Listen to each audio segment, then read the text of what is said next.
morning, good evening, good night, wherever you're watching this transmission. It is I, Mike Martins, Mike in the Night, and this channel is exploding, people. I've passed 5,500 subscribers. I am and I have already passed 2 million views on the channel. I want to thank everyone for tuning in and making that possible. Mike in the Night, and I got a very special guest that I'll be introducing in a second.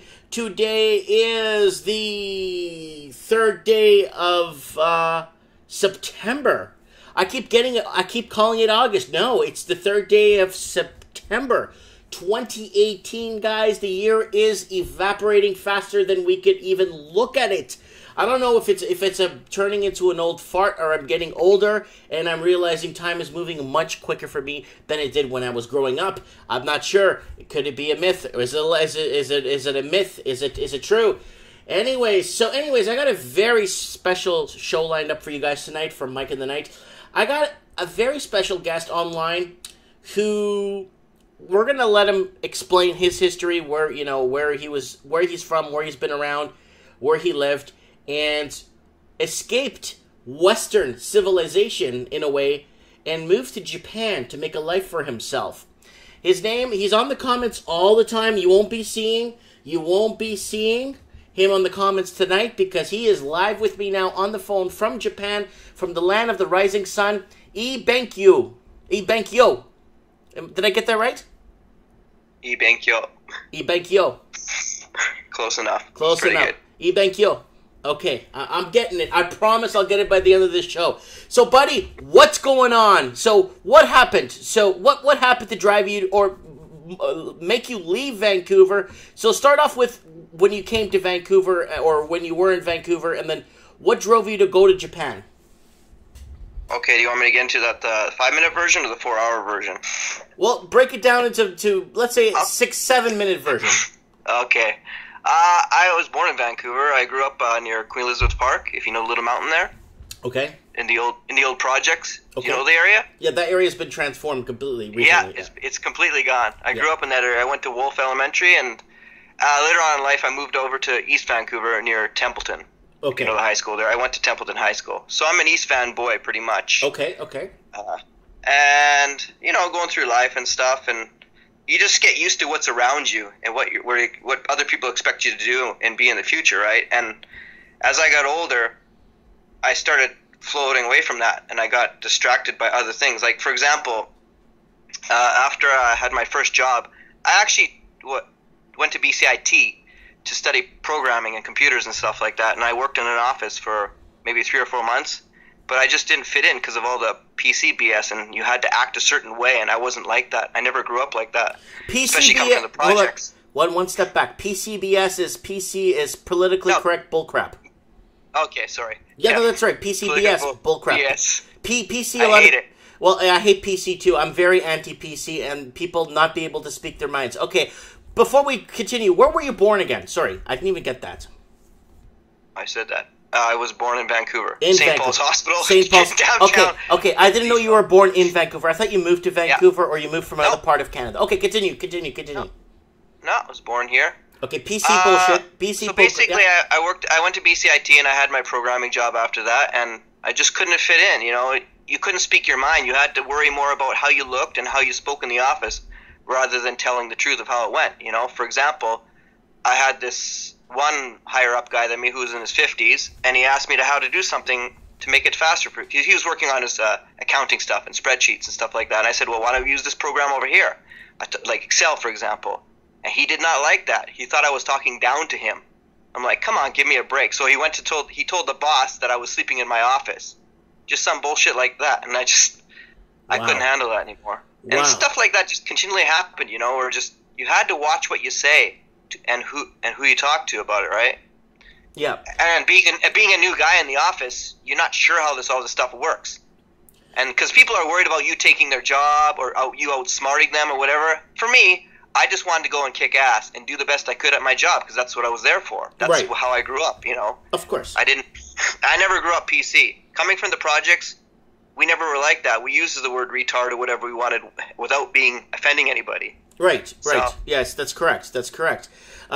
Somebody was telling me the other day, you got to stop using the word retard. I'm like, but that's what they called me in grade school and high school, they called me a retard. That's what I was.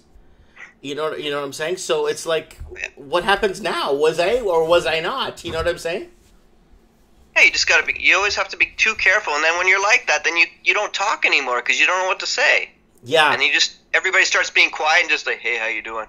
How did you sugarcoat everything. Very, very important question. How did you find the dating scene in Vancouver? Crap. Yeah. It was tough. I mean, growing up, I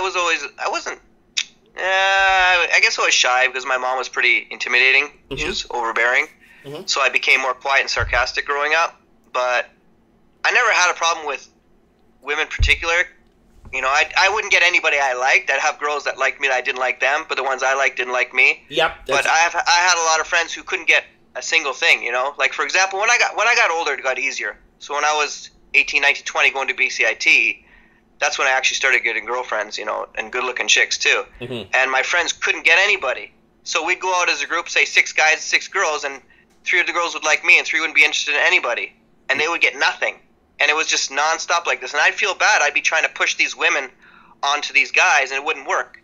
Yeah. Because they wanted some guy who was kind of, I won't say cocky or whatever, but, you know, I talked and I said what I wanted to say. And a lot of my friends were very quiet, and they didn't talk like me, so the girls just automatically came to me because they just thought, hey, this guy's easygoing. He's down to earth. Mm-hmm. Mm-hmm. But I found you had to be like that all the time, or else you had to wine and dine them for 6 months before you got anywhere. Yeah, and I'm talking about Sorry. Yeah, go. And you're talking about girls, yeah. And I'm talking about girls that are not even that great. We're talking like 5, 6s, and 7s. Yeah. That's one thing. I need to interject. I'm very sorry. It's exactly what happened to me when I moved from Miami. It was very good. It was like lots of Puerto Rican women, like beautiful complexions, like very voluptuous women. Like, you have to believe me on this one. In Miami, it was like I was never alone. I had like 5 girlfriends, right? And at the same time. And none of them cared. It's like, oh, I'm gonna go see Maria like next week, you know. And then I talk Spanish a lot too. And then when I got to Vancouver, oh my God, put it away, Mike, because you're not using anything here. And man, was it ever a nightmare when I got to? I was alone for like 7, 8 years alone. You know why? You know what my downfall was? I was under 5'10", and women in Vancouver don't touch men under 5'10". That's what I know. No, they don't touch short people. That's for sure. Yeah. You gotta have something to offer them. They're looking in the future. What kind of car you drive, how much money you make, if you got a really, really great personality or good potential in you, or you're just really, really funny. Yeah. But unfortunately, most guys don't have any of those things because they're shy, and they get worse and worse because women don't give them a chance to break out of that shell. You know, it's society nails them down. I believe in my whole hearts of hearts. I've had nice cars in Vancouver. I've had nice. If you go, but you're my friend on Facebook. Go back and see me. You'll see all these cars I've had. You know, it's my business does well. All that stuff. I've always done well business wise. I was just under 5'10". I think I'm only 5'6" or 5'7", right? Okay. So that's still not even good enough in that sense. Yeah, that height issue was a huge problem, right, for me. Okay, that stuff gets you in the door then. And then they're like, no, too short, buddy, sorry. Yeah, too short, buddy. Have a nice day. It's pretty pathetic, actually, you know. Okay, hold on. I got a question. I got something in the comments. Hold on. Peter O is saying, you can't speak your mind anymore, especially in an office. Sure you love gays. Sure you think that 2 women would make great parents for a adopted kid. Otherwise, you'd get an invite to the meeting. Yeah. Well, yeah, things have changed a lot. Even we wouldn't talk about that stuff back then, you know. Yeah. It just wasn't normal back then anyways. Yeah. Everybody has what they like and not to begin with. You know, I consider myself a conservative, but a little liberal in me, you know. But as I get older, I get more conservative because things just get out of control. Yeah. If you don't have the conservative values in you, you know. But, yeah. Okay, so let's. But this is stuff you just. Sorry. Okay. Let's continue with BCIT. Was it BCIT, and you're working there? How long did you end up working at that company for? 3 or 4 months. Oh wow! So it was a short-lived thing. So then they let me go pretty quick because I spoke my mind, you know, and I wasn't even speaking my mind in a bad way. I was just telling people this is how you do it, and they just take things the wrong way because you're threatening their position. You're threatening to be better than them. You know, this guy was 50-something years old.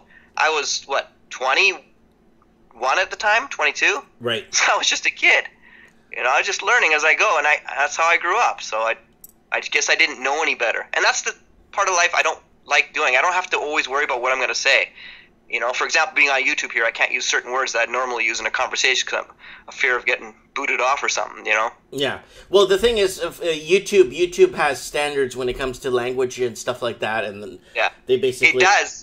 It does, but it's hard to brainwash your brain to not what to use anymore when you grew up a certain way. I just basically don't swear. What is considered a swear word anymore, you know? It's ridiculous. Okay, what's considered hate? Yeah, I know exactly. What's considered hate? Just everything's not so black and white, man. I take things into context. These words were created to make sentences that much better to say. It just makes the meaning that much stronger and more fun, and it makes things funnier as well, you know. But that's another issue altogether. Okay, so let's continue. So you got fired or laid off from your job after a couple of months. What'd you do after that? Basically, what happened is I was helping this Korean guy downtown. He had this agency to introduce students to students around the Lower Mainland. So people come over from Korea, and he would introduce a school for them. And he just asked me, "Hey, I got this room available for rent downtown. Do you mind teaching some private lessons here?" Because I didn't have a job, I didn't have anything going on. So I was like, "Sure, I'll do that." And within 1 week, I had like 20 adults that are in their 20s, 20 students, because I got popular around downtown. One would introduce me to the next one, and within a week or two, boom, I was busy just doing private lessons. And at the time, I was charging, $15-20 an hour, which at the time was cash and good money. So I'm like, I'll take that. And living downtown. So I did that for 6 months down there. And I had my roommate who was doing the same thing. What were you teaching? Programming? No, English. Oh, English. Oh, wow. Okay. But I had no skills. It was all personality. It was just chatting up to people, man. Yep. You know? Okay. I played StarCraft, if you know that game. Yep. You ever heard of that? I think I played StarCraft before you were born. I was playing it on a 586 computer. How old are you? Jeez. I'm 40. Is that a secret? Well, I'm 42, buddy. I'm older than you. Holy crap! Oh my god, you sound so young, so alive, That's because I'm in Japan, buddy. You don't age as fast here. Yeah. I heard that. Yeah, I heard that too. I heard that from other people telling me the same thing. Okay. I'll get on. So you're a teaching teacher. You were downtown Vancouver, and then what happened after the few months you did that? Well, I'll get into that. I learned StarCraft in BCIT, so I started we played StarCraft because of the Koreans. I taught a lot of Koreans, and they loved that game, so I got in with them very easily. And that started getting me interested in people abroad, and Koreans abroad. I'm sitting there, and these people come over here for 6 months to a year to study English, and then they go back. So there'd be nights where I'd had the keys for the actual agency I was using, because we play StarCraft all night there sometimes. Yeah.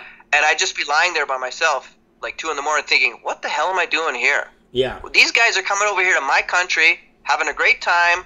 They're awesome guys. They're learning a new language. Why can't I do that? Yes. You know, why am I stuck in this bubble of Vancouver? And I just started thinking about it. And then one morning, I got up and I went down to the agency, and I asked them, how much does it cost for a ticket to Japan? And they gave me a price, and that's exactly how much I had in my savings. And I said, I'll buy it. It was like, at the time it was maybe $900, I think. Yeah. And this was to the bottom of Japan, Fukuoka. Because I had no idea where to go. I had no idea at all. Like, zero. I just said, the bottom of the map, let's start here. And originally I was going to go to Korea because of these guys, but during my time I taught Korean guys, Korean girls, Japanese girls, and the rare Japanese guys. There weren't very many Japanese guys at the time. Wow. And I just found the Korean girls to be really, really hard, cold. They were just different, whereas the Japanese girls were very open. And let's be honest, when I want to travel to a new country, I want to meet women, so that's what changed my mind. Because originally I was studying Korean for 6 months while teaching these students. I got interested in their culture, and I was able to have a conversation in Korean, 감사합니다, stuff like that. But then I changed. I said, fuck it. Sorry, excuse me. I shouldn't say that. Yeah, sorry. it's okay. I said, no, I'm going to Japan. Wow. So I changed my mind. So you went to Japan. So you didn't buy the ticket to Korea. You learned a bit of Korean while you were in Vancouver and understand it. Yeah, because I had a year between that time of thinking when I was doing the agency stuff. Okay. And that's when I just said, no, this city's not for me. I try to hang out with my Vancouver friends. I mean, we still had our good times and stuff, but the conversations and the issues of just the people in general were just so different than my students that I was teaching. It was so open. I could talk how I wanted. I didn't have to worry about anything. They were cool. They were friendly. You know, it was just a different world, and I wanted to experience something different. I just had to get away. Anywhere but here was my mentality at the time.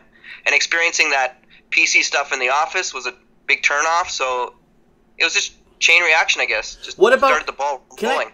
Can I ask you about the cost of living? Was the cost of living crazy in in Vancouver at the time when you left? When you were actually, well, when I lived downtown, I lived near Burrard, and there used to be a white spot there, and a movie theater's there now, I believe, in the general area. It's just off of Granville near Burrard. I'm not sure if you know the area. I know where that area is. Yeah, there's a little park. The white spot's not there anymore. Yeah, okay, I think I know where that is now. That's where there's a park there in the area too, right? Yeah, there is. That's right. So I lived near there. Okay. I had one room, which I shared with a roommate, and our rent at the time was $650 for a room that you shared. Yeah, we each had our bed, and we both taught English down at the agency. He didn't do so well. He only had 2 students. And that's what I'm telling about. It's luck of the draw. Personality is everything, man. Mm-hmm. His English was a lot better than mine at the time as well. Wow. But he went straight into details and all this stuff. I'm like, dude, they don't want to hear that as much. You know, they want to have a good time. That's what they're paying you for. That was my opinion of it at the time, and obviously I was correct because all the people came, and it's totally how it is. People don't care. They care about learning English, but they want to talk to a foreigner. Yeah, that's what they want to do. That's what they want to do. They want to talk. They don't want the academic part of it. They want to actually speak it. Yeah. Yeah, if you want to teach them some details occasionally, yeah, go for it. Okay. Obviously it depends, but these guys already had the base in them. They just needed to use it. So that was the case. But yeah, I lived downtown with him. And I told the guy, I said, look, buddy, he was a good friend of mine. I love the guy. And I said, I got to go. I just got to go. And that's what I did. I left. And actually, to go to Japan, I got a working holiday visa because I was 23 at the time. Mm-hmm. And you need to have, I think it was $2,500 to go over there. So what I did was here's how I beat the system. I think I had $1,500. Mm-hmm. And I borrowed $1,000 off him, and I bought $2,500 worth of traveler's checks. I brought them to the Taishikan, an English embassy, and I showed them that, and they said, "Okay, you're good to go." After the embassy, I went to cash the checks, and I gave him back his $1,000. Oh wow! You need $2,500 to go, so I had to be sly how to do this. Mm-hmm. So and that's, I don't know. It's just they want to make sure you have money to survive. Yeah. And actually, before going, I bought my ticket 3 months in advance, and I had nowhere to stay. I had no job, nothing. Mm-hmm. And in the 3 months, I basically, in the agency, I put an advertisement up and looking for a work and a place to stay in Fukuoka. 1 month went by, 2 months went by, and nothing there. I was getting worried, like, am I just going to land and come back home? Because, I have no idea what it's like there. Not a clue. No idea, you just think it's expensive and everything's close and it's busy. That's it. So, but at the time I was in the agency and this one chick came up to me and she says, let's go out for dinner tonight and go watch a movie. I'm like, nah, I had my mind focused on finding a place, so I didn't want to deal with it. She's like, just come out one night, have a good time, take it easy.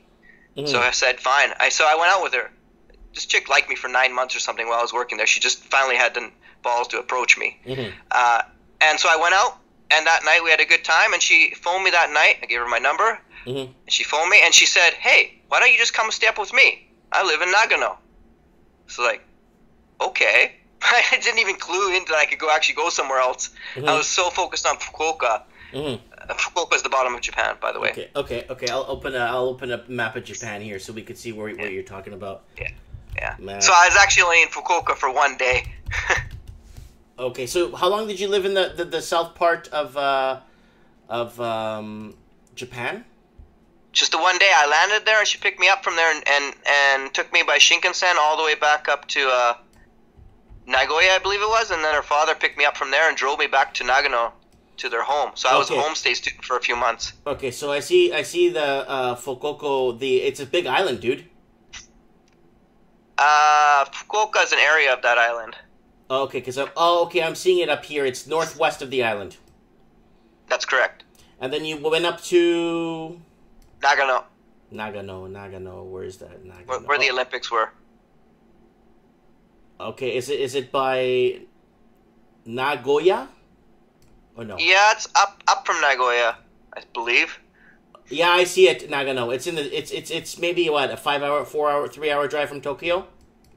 Yeah, it's a 4-hour drive from either Osaka or Tokyo. It's in between the two, so it's a convenient place to get to both big metropolises. Okay, all right. So what happened? So you were in that place. Months went by. You didn't have anything going on. You were at fear of having to return back to Canada. Boom, you meet this girl, and then boom, you move to Nagano. Nagano. That's right. Some city in Nagano, just some random city, man. It's like, okay, I was just going for the ride because I had no clue what I was doing. I was just going with it. Like I said, anything better than there. Okay. I had no. Even though I was a programmer, I just didn't have any prospects, and I didn't even want to bother with it anymore. I just had an easy life living downtown and teaching English. I'm like, geez, this is easy. So, the job is 100 times easier than programming, and the money's just as good. So what's the point? That's the way I looked at it at the time. Okay, so did you miss Vancouver at all, being born and raised there? No. Zero. Okay. I didn't care. I honestly didn't care anymore. Yeah. Because growing up, you want to make money to survive, and you want to get laid. You want a woman. Mm-hmm. It's just what it is, and especially as you're getting older, you just can't be lonely, like you said. It just sucks. Yeah, it sucks big time. My brother went through that for years and years and years in Vancouver, and he finally got married to also a Filipino lady. Mm-hmm. So, and I didn't want to be anywhere near that. I wasn't lonely. I had girls over there, but it wasn't people I really, really liked, to be honest with you. It was just kind of accepting. Yeah. I was settling for people, and I didn't want to do that. But you get used to that, and you think, oh, I have to settle because I'm not good enough to get who I wanted. But coming to Japan, no, that changed my mind. You get who you want, and especially as you get older and more successful. I'm going through. So you come out of the woodwork, man. I'm checking out the town here on MapQuest, and it looks like it's a very heavily farming industry here. Nagano? Yeah. Well, Nagano is a prefecture, and that's like saying BC. Mm-hmm. But it's a lot smaller, obviously. It's a mountainous area. Yeah. I lived in one of the cities there called Ida. Oh, Ida. Okay, let me look that up. Ida. But it's just a small town. Mm-hmm. There's a lot of small towns in Nagano. Mm-hmm. Okay. I see what happened. I was in a farming area. That's why. I'm looking here. There's Alwyn, Matamushpo Hospital, Muria. Okay. Yeah. No idea where you are. Hiruka. I don't know. There's all kinds of places here. Anyways, so continue. So you got there. You arrived at the place in Nagano. And the girl that invited you or whatnot to stay with her, and then what happened? How did you meet this girl? She was just randomly around? No, that was one that she came to the agency when I was teaching the Koreans and Japanese down there. She wasn't one of my students, but the agency also had a bunch of computers where people come and check their email and stuff. Mm. So she was I don't know if she was stalking me or not, but she said I was watching you for the last 9 months and I really liked you.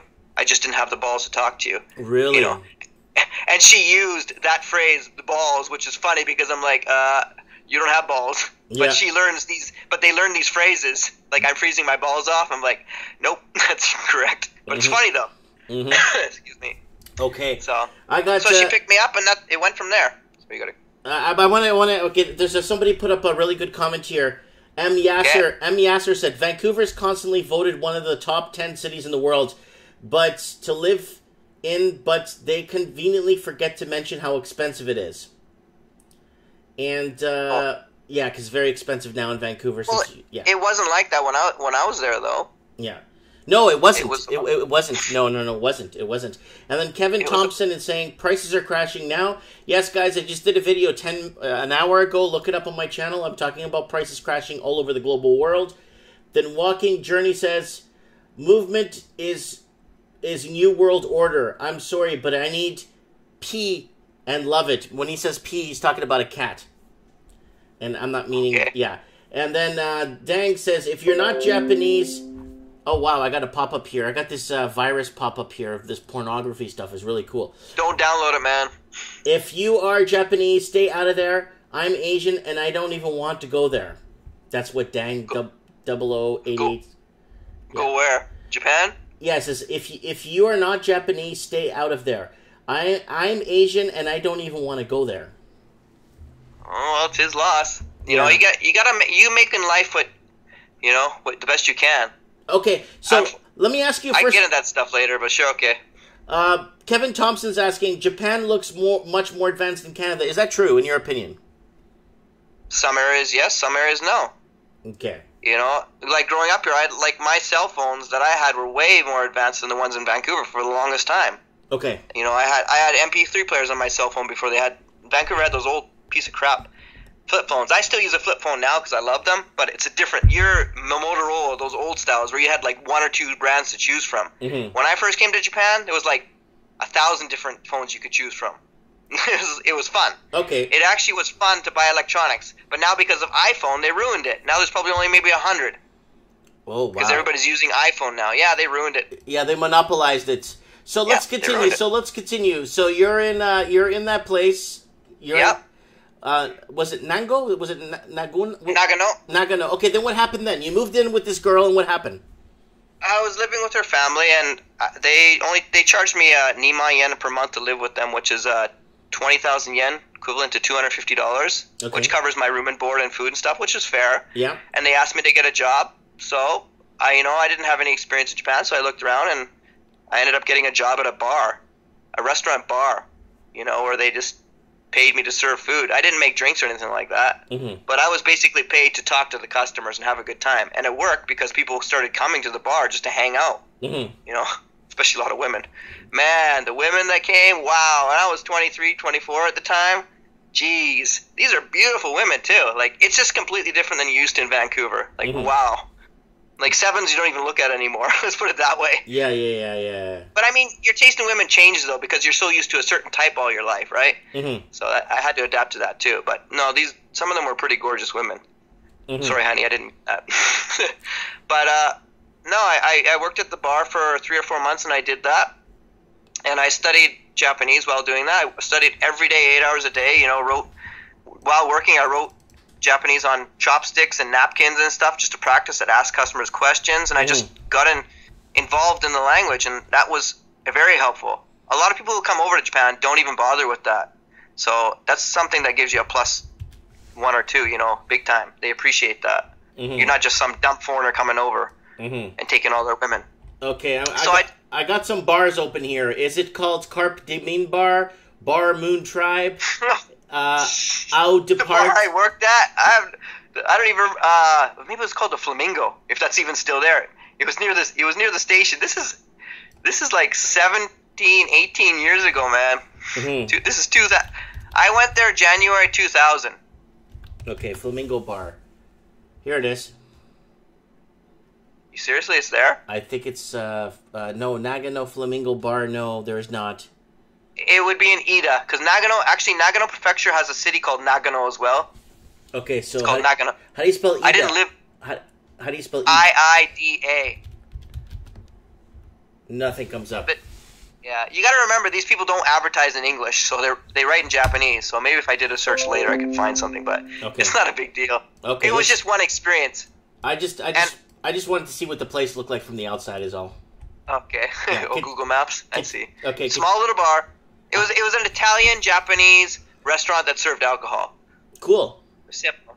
So I washed dishes and I served food. That's all I did. I got paid 850 yen an hour, which was just over $10 an hour Canadian. And this was 2000. It's not a lot of money for Japan, but it was good enough to get by for experience. I didn't care about the money, actually. I was just doing it for experience. Yep.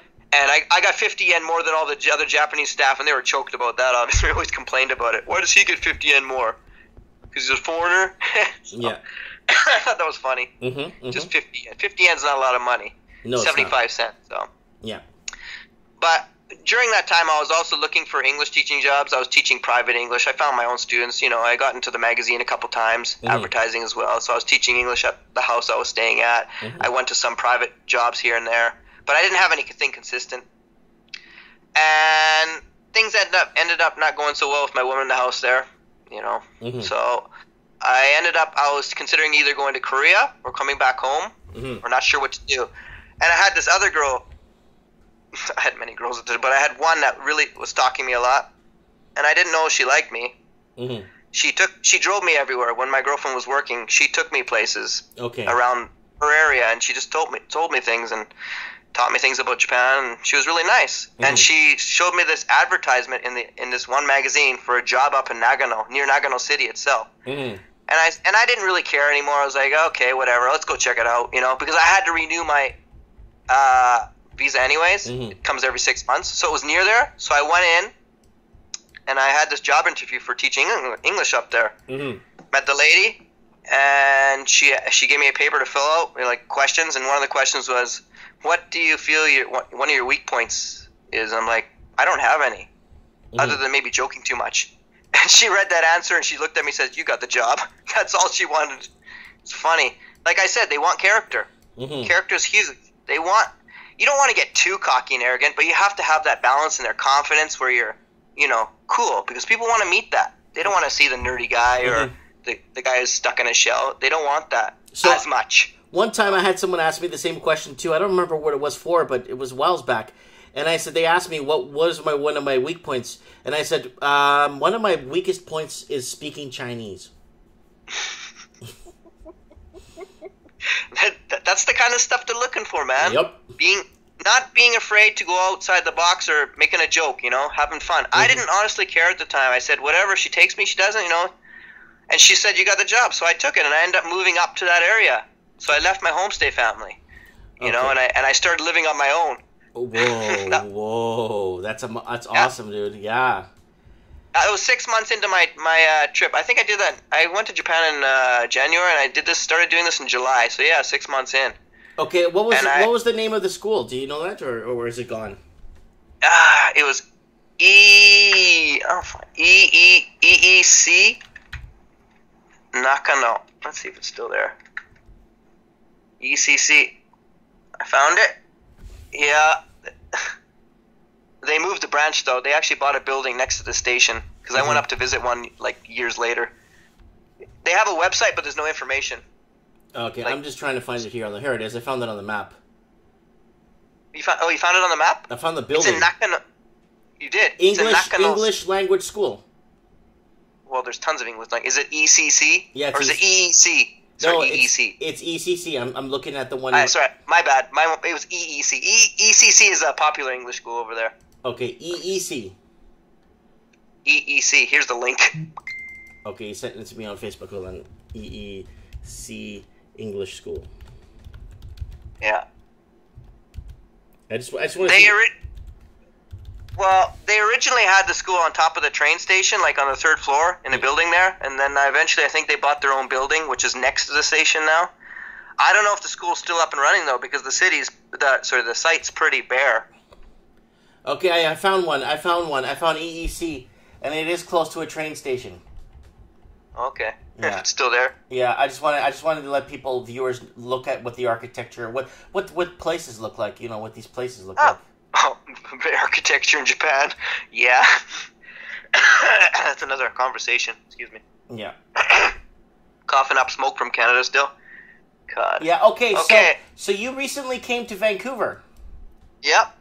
Okay, and I did. And okay, let's finish your life story first. Let's find out. Okay, so what happened in there? Sorry, I'll try to speed it up here. So many things happen. Okay. So anyhow, I lived in this city for a year, and during this year, I met my first wife. I've been married twice. Wow. So, she caught my eye. She was a beauty. Kind of reminded me of Winnie from Wonder Years. Oh my God! Yes, Winnie Cooper. Yeah, I liked Winnie Cooper growing up, and she reminded me of her. I had a crush on her. She was Winnie Cooper with bigger boobs, so. Am I allowed to say that on here? Yeah, you're allowed to. That's fine. Okay. That's fine. Yeah. So yeah, I met her, and because I wasn't sure what I was going to do after the 1 year in Japan. I was teaching English. I enjoyed it, but the small city life was kind of boring at times as well. There's some good things, good with the bad, obviously. But I was going through a time where after leaving my girlfriend in the homestay there, trying to meet another girl I really liked, and I couldn't find. I had a lot of girls who liked me, but I wasn't interested in any of them. I'm really picky. I'm not a player like that. I can't hurt people. I just feel bad about doing that. So I would say no. I'd meet them once and be like, nah, it's okay. I'm sorry. and I met this chick, and I really liked her. So she was the reason I stayed. So I'm thankful for that. Even though I'm not with her now, I'm thankful for that reason, because that made me stay in Japan longer. Okay. And I actually went back after that 1 year, and I went back for 3 months, and we found a place in Chiba. So I moved back to Japan, but in Chiba this time, which is just outside of Tokyo. Okay, so Chiba's in the Kanto area. Kanto is an area containing 5 or 6 prefectures, something like that. It's on the map there. Wow, it should be really only 4, but because some of the areas are smaller. I made them for you. I should send you the website. Where's that website? Sorry. Demographics of Japan here. Hold on, my map seems to go backwards on me. Here we go, Tokyo. So I see it here. Yeah, Chiba's next to Tokyo. I see it here. I see it's opposite of the intercoastal here. That's right. There's an intercoastal. Correct. There's an intercoastal that comes in, and then okay. So and that's where you land for the airplane as well. Okay. Like let me the airports and that. Hold on. Well, let me just go back first, real quick. So you left. You left Japan after you met this girl, and then you came back? Yeah, well, because my working holiday visa was expiring. It's only for 1 year. Okay. So basically, what I had a few bucks, and I took them back home, and I had to think what I'm going to do next. I've told her I'm going to come back, and of course, lots of people maybe they don't come back. They get stuck in their life back in hometown. You know, they get used to it again. But I was serious. When I say I'm going to do something, I'll do it. I said, just wait. I'm going to come back. And she also her family lived in Nagano as well, so we had to work out what are we going to do. I was 24 at the time, and so I came back, and it took me 3 months to organize with my roommate. The roommate downtown actually waited a year for me to come back. Wow. In Vancouver. Yeah, well, it was still only $650, right? He was a painter at the time, so he got a new job because his English didn't work out for him. Okay. Unfortunately. So, so I went back for the 3 months. I organized all my stuff there, moved out of there, got rid of all my junk, and I bought my ticket to come back, and I organized where to live, and I basically came back and stayed. I convinced my ex-wife to come with me to Tokyo, and she finally agreed to it. And we stayed at what are those places called? Foreigner's house. I can't remember the English now. Foreign houses where people just stay in one room with a bunch of other foreigners. It's like a hotel for foreigners. Like a hostel. Yeah, like a hostel. Kind of like that. But you got your own room for each month. Like you rent it for a month upon month. Some people are long-term, some people are not. Okay. It's just an easy way to start out things. So I stayed in there, and then within a few days we looked around where we can move, and Chiba was a decent price. You know, for $500 we got a two or three bedroom place. And when you say 2 or 3 bedroom, it's nothing like Canada. It's a lot smaller. Yeah, they're like closets. The size are, they're little closets. So, but that was decent. That was a decent size, and it was $500. That was livable between the two of us. Our savings, we can survive before I get a job, because I had to find a job right away. And I found a job within a week. It was so easy. Okay. You know, and we just basically did that. In Chiba. Actually, I found my job in Saitama. Ironically, my job was near where I own all my properties. And I used to walk to my school. I took an hour and a half train ride to Saitama to get to this job. And I used to walk up and down these streets thinking, I'm never going to live here. Wow, was I wrong? Okay. So it's funny how God works like that, you know. Okay. But, okay. I'm trying to find Saitama. Which is it? North of Chiba? Where is it? No, it's next to Chiba on the left side. On the left I believe side? It's connected to Tokyo and Chiba. It's like a puzzle. Okay. Just bring up a map. Bring up a map of the Kanto area. Oh, I see it. Saboya. What the heck is Saboya? Saitama? No, hold on a sec here. Saboya? I'm seeing something else. Oh, it's Chiba. Okay, I see it here. So you used to go towards Tokyo every day by train, I guess? No, I never passed through Tokyo. I went through Chiba and I went through Saitama, and I used to work in Urawa. Like there was a bunch of schools. I went to a different school every day. Urawa, Minami Urawa, like different stations. Oh, okay. I see that here. I see it here. I see where you went. So basically, you didn't cross the bridge there. That bridge that's there that takes you through Tokyo Bay. You actually went around. You looped around the left side. Yeah. That's correct. I went around. Okay. And it was an hour and a half train ride, but the rent was cheap out there, and the company paid for my transportation fees to get back and forth, and plus they gave me time to study Japanese on the train. So now if I think about it, it's a waste of time, but at the time, no, it's not, because I actually used it wisely, you know. It was 3 hours of my day to get to work. But I was just starting out, getting my job going, starting to make decent money. My first job was paying me Sanjuma yen, which was 300,000 yen, which is maybe now would be $3,600 Canadian. You know, teaching 25 hours a week. That's good. Now, you think about a job that requires no skills except personality. You can't be a reject or retard. You got to know stuff, right? Obviously, I knew enough English to get by, but I'm talking grammar-wise. That is. Yeah. But you have to have personality and minimal skills. You don't have to have any schooling. You don't have to go to ESL programs or get a certificate. You can. It helps, but in reality, when you go for the interview, they look at your personality is number one. They don't care if you went to UBC or not. If you can't talk, you're not a good teacher, unfortunately. Of course. So, unfortunately for them. But yeah, for that kind of cash, plus privates on the side, you know, I was making $4,500 Canadian a month in 2001 and 2. Yeah. Which is insane for no skills. It's like, okay, yeah, I'm really going to go back to computer jobs. I think I'll just stick to doing this for a while. Yeah, you know? Yeah, exactly. So I was able to pay off my student loan in 9 months. You know. Wow. Your student loan in Canada. Yeah, well, I had a BCI2 student loan. I had to take out. They give you in Canada when I got my loan. They give you $20,000, but you only have to pay back $13,000. Okay. And somehow they found me in Japan. Wow. I got a call. They found my host family. They said, "When are you going to pay this back?" They called my host family. I'm like, "What the heck? How did you find me here?" And I told them straight up. I said, "I don't have the money. I'll pay you when I pay you. Have a nice day." And I kept my word. I wasn't lying to them. And I paid them back. And then a lot of people were telling me, actually, you know, you didn't really have to pay that back. I'm like, what do you mean? Yeah, a lot of people don't pay that back. You just default on it or whatever. I'm like, oh. But, you know, I have pride, so I borrowed it. I want to pay it back. Yeah. So That's good. And it was gone. And I walked to the bank. Each year in Vancouver, I take one trip back at the time because I bought a 1-year open ticket. Every year I went to Japan, back and forth.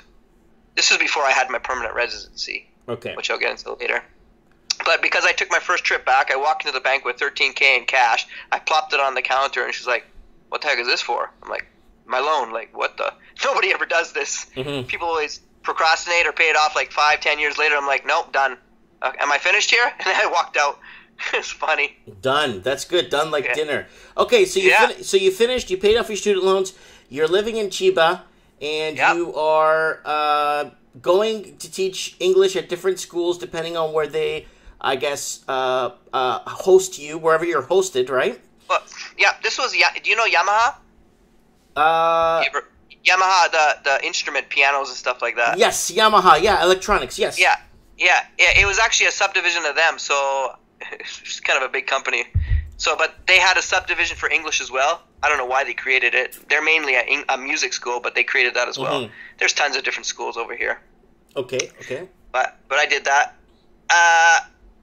One funny story is the first time I ever met the boss of the entire company. He's like, "How you doing?"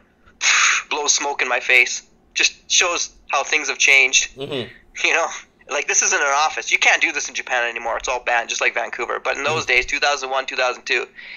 The whole office would be all cigarette smoke. It's like, whoa. Yeah, it's just a different world, man. Okay. So, and back then cheeseburgers were 70 yen, under a buck, so, you know, living on a budget.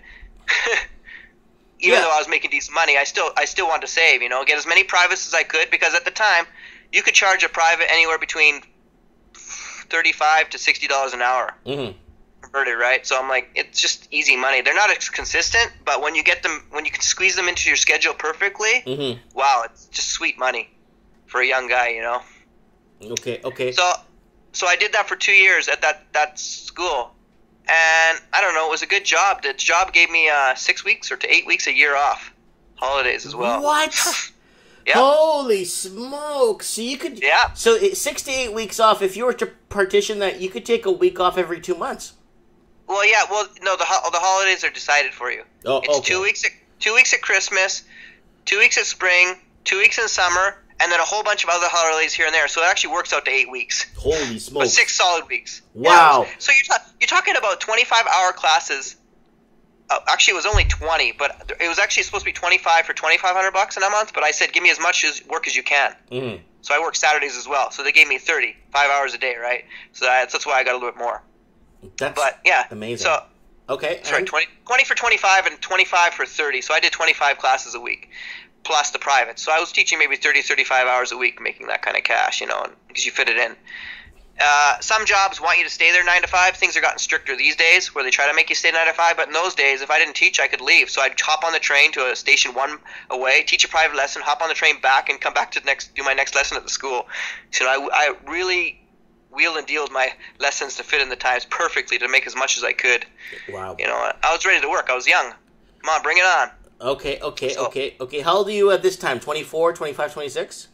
Yeah, that's correct. Okay. 23, not going to 24. Yeah, 24, 25, 26 in that range, 2 years. Okay. And I don't know why. After the 2 years, I was being stupid. My friend was trying to convince me to come back to Canada, thinking, yeah, maybe you're Canadian, you got to come back. I'm thinking to myself, don't listen to other people, man. What are you doing? Mm-hmm. I never do listen to other people, and that's why I came to Japan in the first place, is because I listen to myself. Most people are like, what are you doing, man? What are you thinking about going to Japan for? Mm-hmm. There's nothing there. Come on, it's too expensive, blah, blah, all this negative stuff. I'm like, no, don't listen to them. And I just did it, and wow, I'm glad I ignored them, because people don't know shit, man. Mm-hmm. They try to tell you, like, these people don't even go there.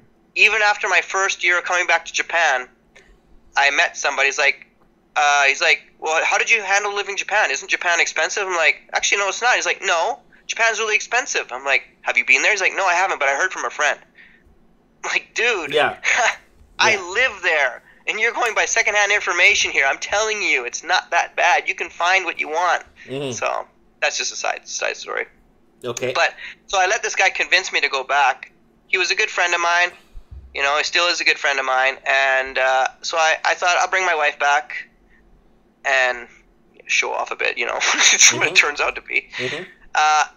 And I brought her back, and I tried adapting there, man. I was there for 8 months, and I just couldn't handle it. She didn't speak English. My ex-wife didn't speak English at all. Mm-hmm. She hated it. And we communicated in Japanese all the time. Mm-hmm. And I actually didn't fit in anymore. Every conversation was the same. People didn't hear what I said. It's like, it just got old really quick. And I missed Japan. I felt like I don't fit in here. Mm-hmm. I had a lot of good friends and family over there, but unfortunately, it wasn't just not enough. I can't live off other people. I have to live my own life. Mm-hmm. So, and while I was there, during the 2 years, I managed to put together $20K in savings. Mm-hmm. And I played the stock market a little bit here, just trying different things, and mm-hmm. I didn't like that. I made money on it, lost a little bit here and there. Overall, made a couple grand, but mm-hmm. it just wasn't worth it. I realized real estate's the way to go. Mm-hmm. So I came back, and instead of paying rent, I looked at the properties in Vancouver, and I noticed that there was so many places between $60,000 and $80,000 Canadian for East Vancouver. Mm-hmm.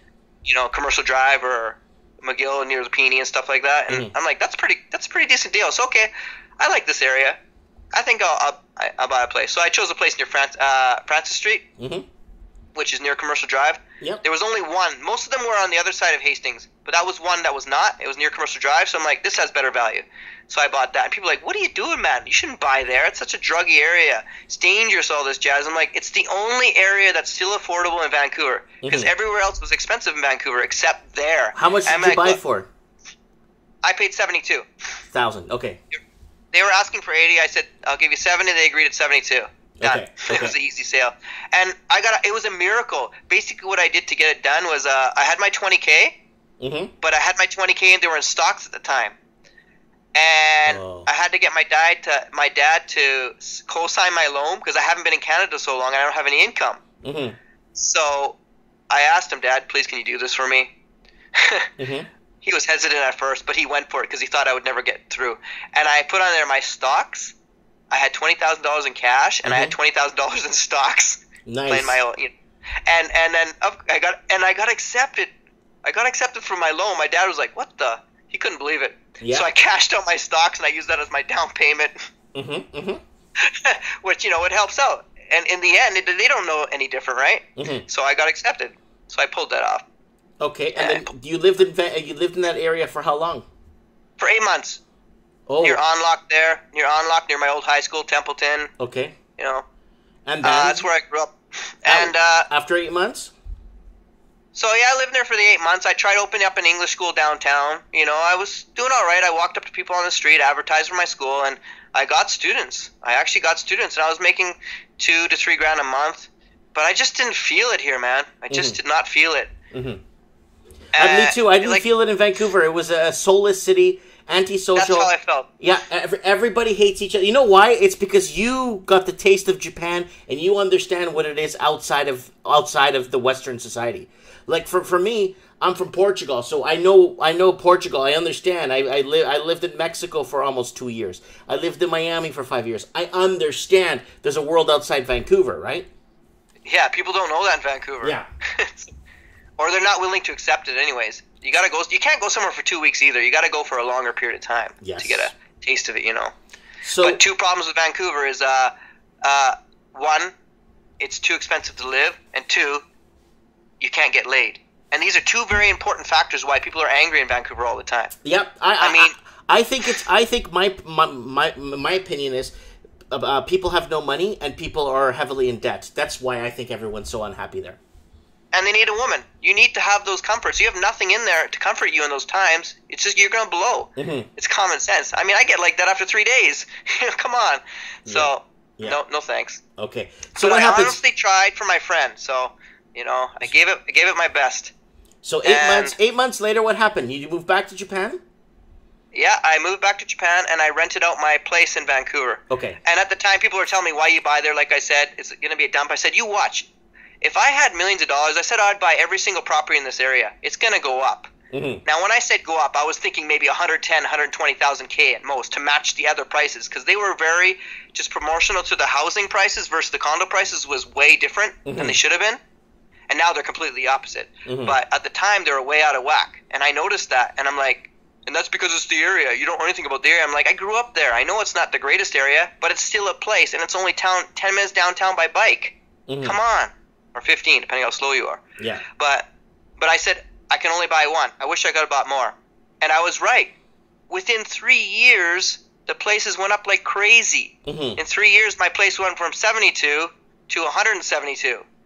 It's like 3 years. Like, give me a break. And people are like, oh, oops. And they missed out on the opportunity. I'm like, if I had more of them, I'd be an instant millionaire. But unfortunately, coming back, I didn't have the money, didn't have the funds, I didn't have a job, so I couldn't do any of my magic. And it was too late. It happened so fast. And I saw it like you. I predicted things like you do. I saw it before it happened. It just takes a little common sense and a little research. And coming from Japan, I saw the value of things, and I saw how Vancouver was laid out, and I just noticed there was something wrong. It just didn't fit in. Plus, paying rent sucks as well. Okay, Patrick G has something in the comments. Japan is the most depressed country on earth. Look it up. Is it true? Yes, depending on how you live your life. It can be. Okay. It's because they're... that's Japanese life, but as a foreigner, I get away with a lot of stuff here. They don't, because they're so mixed into their society and how life is and how they have to do things. Even being married to Japanese women, they figured, I'm Japanese, we do things this way. If we break out of that norm, it's not right. And they feel so guilty about it. So if they have the ability just to say, screw this, and break out of that, then they can have a happy life. And some do that. It's just there's a lot that are just, they're so used to it. Like Vancouverites are so used to the way they live that they have a hard time breaking out of it. But once you get that worldly mind traveling around and just thinking, like, I think like the world now. I don't think like Vancouver or Japan. I think the way I want to think. You know, I'm an alien. So, but when you get that thought process, you take the good stuff and you just ignore the bad stuff.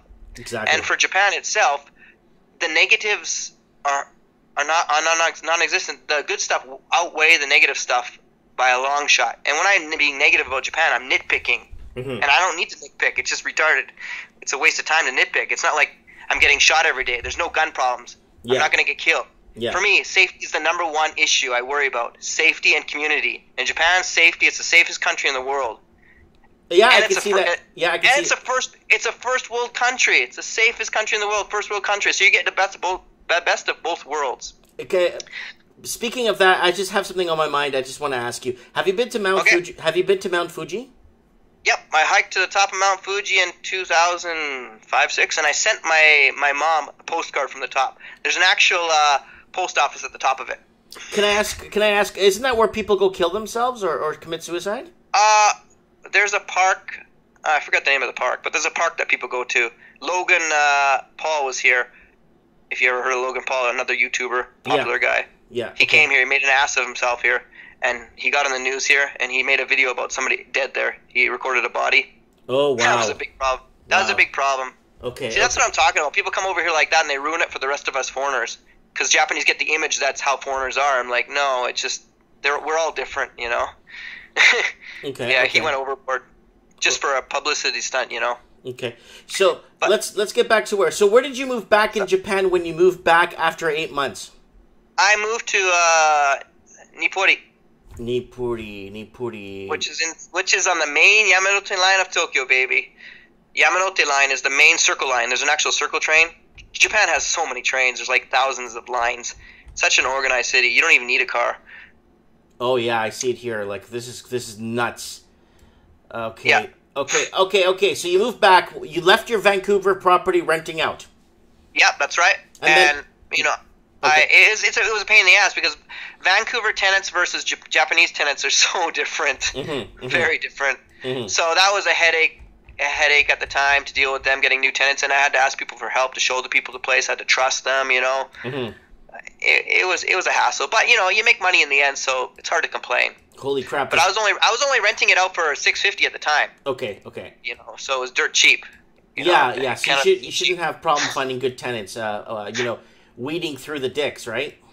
No, but it's hard when you're not there. Yes. Okay. Continue. So you moved here. So you moved here, yeah. Yep, and I moved back to Japan, to the Nishinipori area, and then things started not going so well with my wife. You know, I'm just starting out in life here. I was 26, getting my stuff together, just bought a place in Canada, you know, and I'm coming back to get a new job, get my life back together in Japan, because I came back with nothing again, live off of credit cards for a few months, and I don't have a problem finding jobs, never. I usually get the first job I go in for every time. I choose my jobs. I'm not trying to sound arrogant or not, just being confident helps a lot when you're going for job interviews, big time. You know, unless you're going for a company like Sony, that didn't work out so well. I actually had a job for Sony. You did? Yeah, I went for one job interview with Sony. It was all Japanese. Even the test was in Japanese, written test. It's like, wow, that was a tough interview. Really? It was tough. Yeah. Okay, so I did. So what happened? Because let's continue with that till we get to the Sony story. So you started that. You moved back to that area. You're there. So what did you start working at there when you returned? I got a job at a Juku. A Juku is a cram school. I think it's cram school in English, where people go study English. A Juku is studying Japanese and English or whatever other subjects they needed to get on. Some schools are just pure English schools, Eikaiwa as they're called, conversational schools, but this was an actual Juku. So this job paid me 27 Nijunan my yen, like just over $3,000 Canadian a month to start my first year there, and I got a $100 raise every year. I was there for 4 years. Okay. And that was teaching. I think it was 20 hours a week teaching and 7 hours a week office work. So it still wasn't even full time, you know. It's just, but it's good money. So I went from 2 to 7:30. Okay. Five days or whatever that works out to be. So okay. And I did that for 4 years. But what is getting on here? I'm gonna get lost track here. So yeah, I got that job. Easy enough. I applied for them. They called me. They asked me how old I was. I answered, I'm 72. I'm at 27. Another joke. Got the job. She told me that. She's friends with me on Facebook. The person who hired me. It was the boss's daughter. Nice. So she loved that. She loved that joke. She says, "Oh, you got the job." She wanted it. It's like I of course had to go for the interview. It was one of the hardest interviews I went into because the boss was pretty strict, but I pulled it off and still got it. So it was good. I met one good friend. And I became good buds with a guy who came to Japan in the year 2000, the same as I did, who was from Richmond, BC. What are the odds of that, huh? And we're still friends now. Wow. Insane, right? It's crazy. So we've been good friends since the time. We're still friends now, so it's been 15 years. Or 14 years. And I did that. And during the time I was doing that, things didn't go so well with my wife. You know, I was trying to get get ahead in life. And it came to the decision where I was walking to work one day, and I was walking down because I live 15 minutes from the station, Yamanote Line, Nishinipori station, and my rent was Jumayen, just like Jumayen, which is $1,200 Canadian a month, which is, it's okay because you're living near the Yamanote Line here. This is the busiest line in Tokyo, or Japan, I should say. It's central Tokyo. Like, Tokyo's a huge place. There's no one downtown area. No, I'm looking at it right now. It's enormous. It looks like it's bigger than Mexico City. Yeah, it's huge. It's the biggest city in the world, I believe. Okay. So, anyhow, the Circle Line there, it doesn't matter where you live on the Circle Line. If you're on that line, you can get anywhere pretty quick on the Circle, right? So it's very convenient. So at the time, Nishinipori, Tabata, that general area, top right side, wasn't as expensive as all the other areas. It was still affordable. And that's another area I noticed. I'm like, this is a circle. Why should one area be a lot more than the other? I can understand a little bit more, but not a lot more. So I'm like, that's why I chose there to live there. And walking to this station to take the train to get to my job, I noticed this advertisement on the side of a building. It said, starting from 1.9999, which is, let's just say, $200K. In Canadian dollars, that'd be $240K. New apartment, $240K. It was only 500 square feet, but it's a decent size. It was bigger than the place I was living in. It was closer to the station. It was 10 minutes from the station. It's a new building, state of the art, earthquake proof. No killing earthquakes in it. So I'm like, $200K for Tokyo, Japan. This doesn't make sense. That just sounds too cheap to be true, too good to be true. Like, I expect Tokyo to be way more expensive than that. Vancouver was going for that, maybe about that price at the time, maybe just under. Okay. So I'm like, this is Tokyo. So like, sorry, Tokyo. Oh wait, hold on, really quick here. What's your ethnicity? People are asking here if you're Chinese, if you are. People are asking. Do I sound Chinese to you? Yes, I'm Chinese. No, I believe I'm half Irish and half Ukrainian. There you go. You should see his profile picture. I'm a white ass. Yeah, he's white hero. He's whiter than me. Okay, so continue. So people. So I saw the advertisement. Yeah. And this is the first day it was up. So I walked into the office before my job. Before I got into the train, I found the agency, which was like just across the street. I walked in. I looked at the building. And there was a red rose on a couple of the places. I'm like, what does the red rose mean? He's like, that means that you want the place. And I'm like, I noticed that there's no red rose on this 200K place. I'm like, I'll take that. And I looked at the whole map. He had a map of all the suites in the building, and there was only one place for 200K. The suite, this is the second floor. The third floor right above my place was 230K. $30,000 more for the exact same suite for one floor up. Wow. And I'm like, I'll take the 200K one. So the reason they have to put it 200K is so they can create the advertisement to get people in the door. So I got really lucky in my timing. I said, I'll take that. And I said, just give me till tomorrow morning. I'll bring you the $1,000 deposit I need to put down, because you got to pay $1,000 to make sure you're not bullshitting them. Just put a rose up for free. And he said, okay, I'll do that for you. You have till tomorrow morning, and I'll keep the rose up for you. And I went home and I told my wife about this, and she told me, if you buy the place, I'm divorcing you. What? Why? Yeah, exactly. Why? And she's like, I'd rather pay rent. There's no risk in mortgages, or there's no risk in paying rent. Mortgages are risky, dangerous. They just have this mentality. They get locked in like it's danger. I'm telling her, our mortgage will be, including the strata fees, will be exactly the same as our rent right now, and we get a new place and we're closer to the station. Does that not make sense to you? And we own the place. Yeah. Like, hello? No. It's just too much pressure. It's too much pressure. You get stuck into a 30-year loan, you whatever, all that excuses, whatever. And she got pissed off because I didn't discuss it with her right away. I'm like, I couldn't discuss it with you. It's one of those opportunities which you get a lot of in life. And you miss out because you think too much. You just got to jump on them. You just got to train yourself to know what a good deal is or not. Because if you wait 1 second, they're gone. And that's what happened with the suite. And picking it up for 200K like that was like, I knew right away that something's wrong here. And there hasn't been a place for 200K ever since that price. There's maybe been one around that price around the same period where it was for a one-roomer. This was actually 2 rooms, so smaller place, but brand new. And she actually kept her word. She goes, if I sign this for you, I'm divorcing you. I'm like, okay. I gambled it. thinking I was going to call her bluff or whatever. I'm like, what crazy woman wouldn't want her own place? You know, have a guy who's actually trying to get ahead here. She didn't see it that way. She didn't understand. So she divorced me after that. So I lived in that place for 2 years by myself. Wow. Pretty funny, yeah. So, and during that time, you know, she was still my wife, so I was trying to work it out with her, and like, she lived elsewhere. That's another story. But and I was being patient, being a nice guy I am. Throw her a bone, give her a chance to redeem herself, and she didn't. And I gave her one last chance. She goes, "Well, if you really want to redeem yourself, sell your place in Canada," because her name wasn't on that. It was all my stuff. And I looked at the price at the time. It was 170. It was going for 150 to 200K, that range for prices, right? Yeah. This is when the market started going up like crazy. Yep.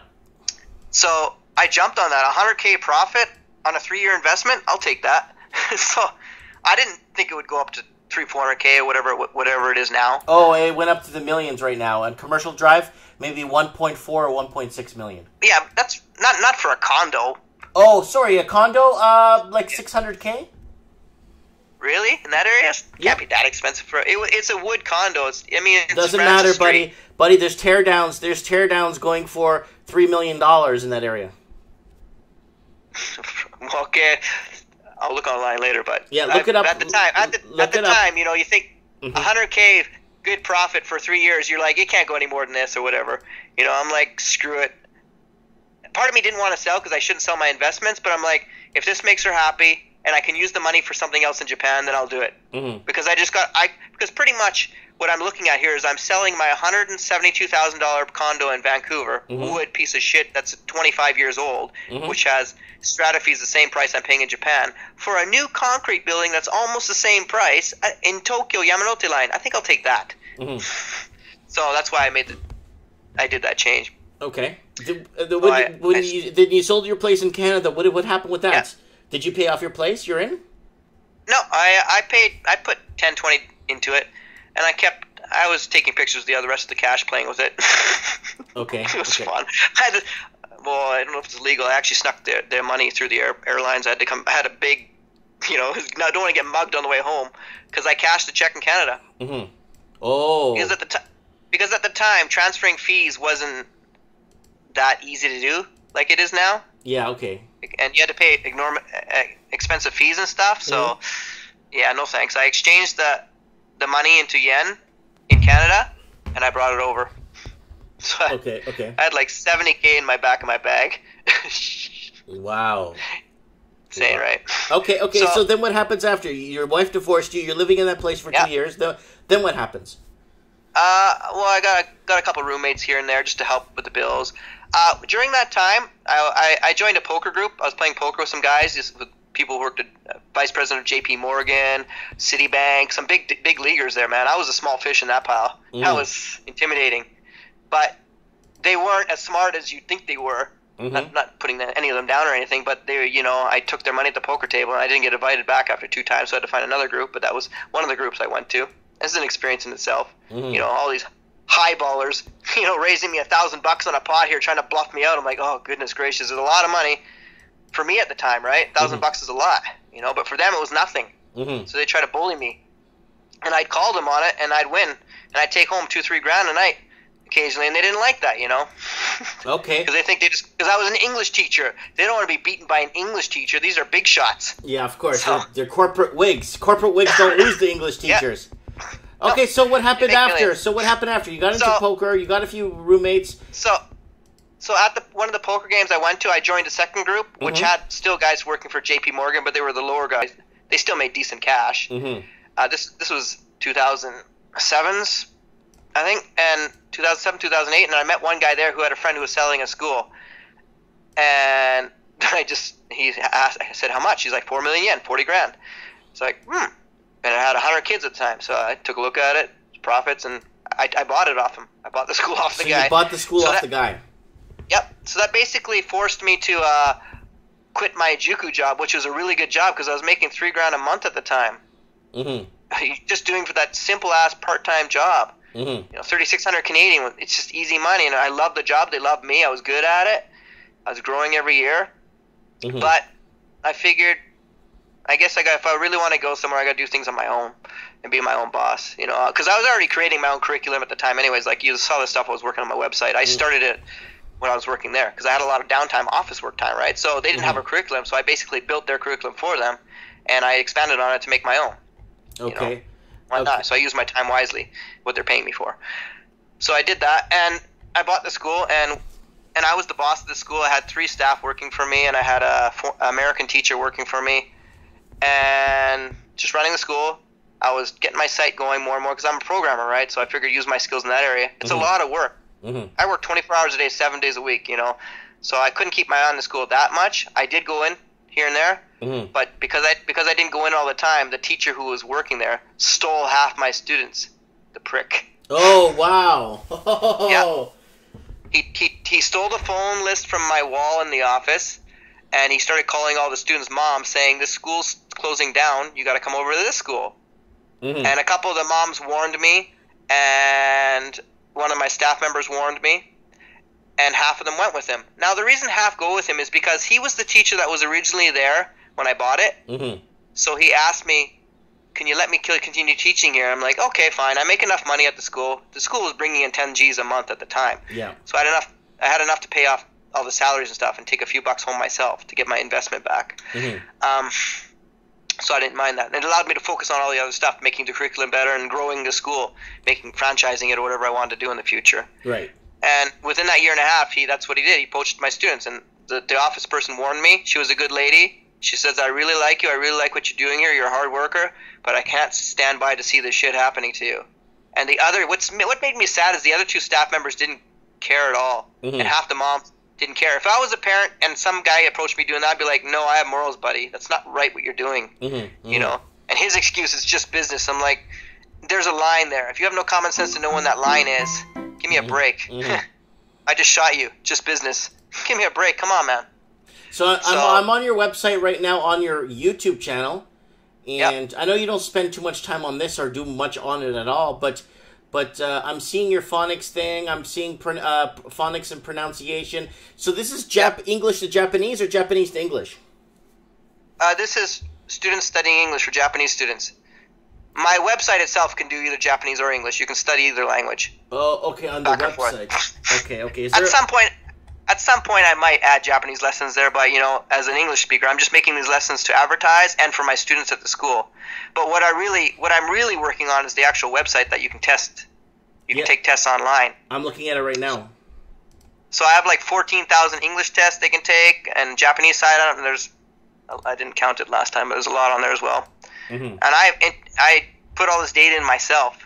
It's a lot of work. This is 10 years worth of work. Yeah, I'm seeing it right now. Yeah.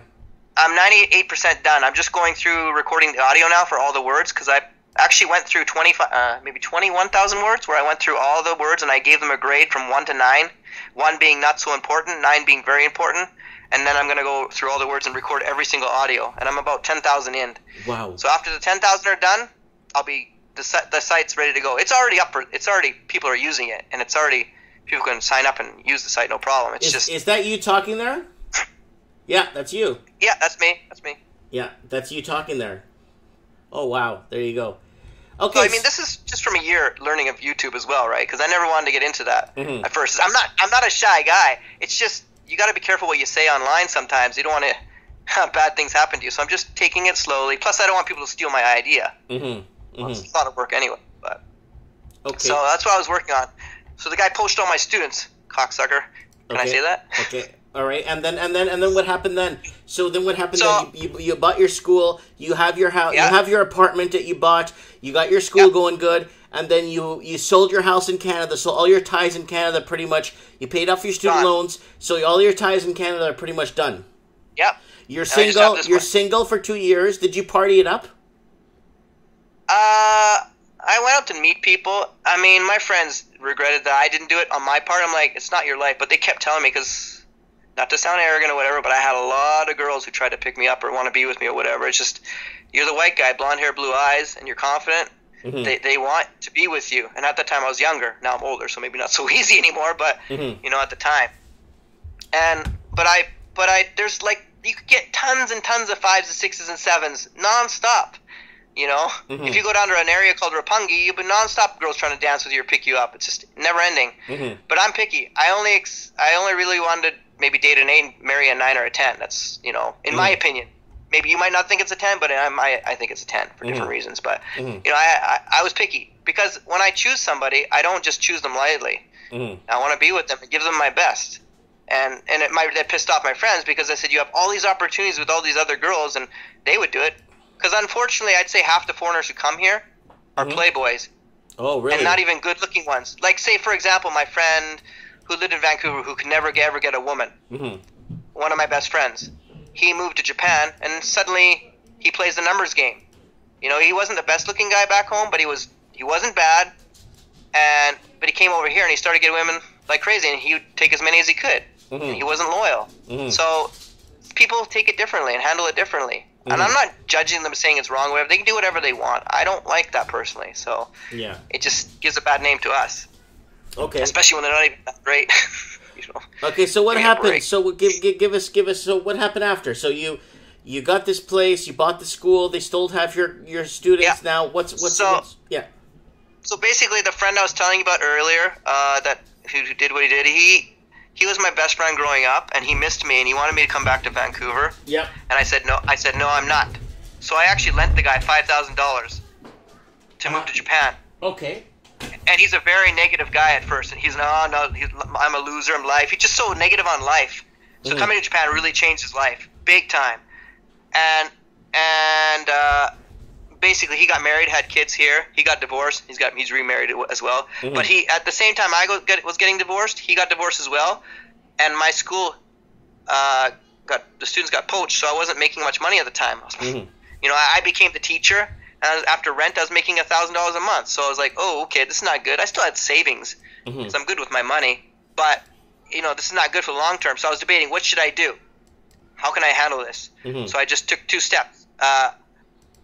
Be positive, stay positive, and step 2 is to find a way to minimize my expenses. So I rented out my condo, and I started getting rented out for $1,500 a month, $1,500 Canadian a month at the time, which was, my mortgage was $1,000, so I was making $300 off that alone. And I moved into my friend's house. Okay. Because he had his open house as well, because his wife left. So we were roommates for a few years there. While I get my shit back together. And the place where I had my school, I worked out an agreement with my landlord, who cut me some slack a little bit. Can't go into details about that. It's private, but he helped me out because I was almost ready just to give up. But I'm like, I have no other choices, so I just went with it. And from that point on, I just started building up slowly. You know, every year I get 5 students here, 10 there. In Japan, the school year works differently. In Canada, it's September. In Japan, it's from April school year. Okay. So in March, some people quit, and in April, some new students join. Yeah. The goal is to get more people joining than quitting. Right. So in 1 year, I'd gain a new 10 students, but I'd lose 5. The next year, I'd gain 15, I'd lose 7. So it just depends, because people move on with their lives, or they get older, or whatever. There's just different reasons, so they move. So every year, I just kept at it. I kept building at it. Meanwhile, I was only working 3 days a week at the school at that point, because I didn't have enough students to make it worthwhile to go any more days. Now I'm doing 4, which is my max. You know, 4 days working, 3 days to do my programming and stuff, because I'm just working nonstop. So I just, every year I just kept growing at that, and just kept at it, kept confident, kept adding to my my test site, started getting that together, added that to my curriculum, improving my curriculum, meeting people. Word of mouth is the strongest thing you can have in Japan. Some moms started talking to other moms, you know, and word spread. And then eventually I met my new wife, and she came in to help me work there as well. Where did you meet her? Actually, do you remember the big earthquake? Yeah. I was just about to teach on that day. I was just getting ready for my class, and my school started shaking big time. It was really intimidating. Like, what the heck is this? And it wouldn't stop. I'm like, wow. So I was there for that. And it's not like the building fell down, but it was the biggest earthquake I've ever experienced. Okay. And I happened to be going back to Vancouver at that time, and I met my family and friends. And at the time, I was happy being single, and my family, so you're gonna get married again or whatever? I'm like, nope, I'm happy being single. I love this life. It's great. Getting my school back together, things are starting to work out for themselves. But of course, God always has a different plan, or whatever karma, whatever it is. I get back, and I told you I was living with my roommate at the time, my friend, and he asked me to come out for drinks and karaoke with these other women, and because they're called gold cones, I think, where 3 guys and 3 girls get together and meet up and see if there's any matching or any chemistry going there. Okay. And he really liked this girl. And he was stalking her on, I don't want to say stalking, but he was bothering her on Facebook or email or whatever. And she didn't really like him. But she's a really nice girl and very polite. So she said to him, well, if you bring some friends and I bring some friends, then I will meet you. Because he really wanted to meet her.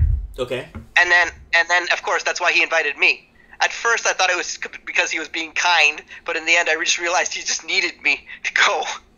Okay. So we went to this 3-on-3 thing. And the girl that he wanted to meet actually ended up liking me. Oh. And yeah, and we hit it off right from square one.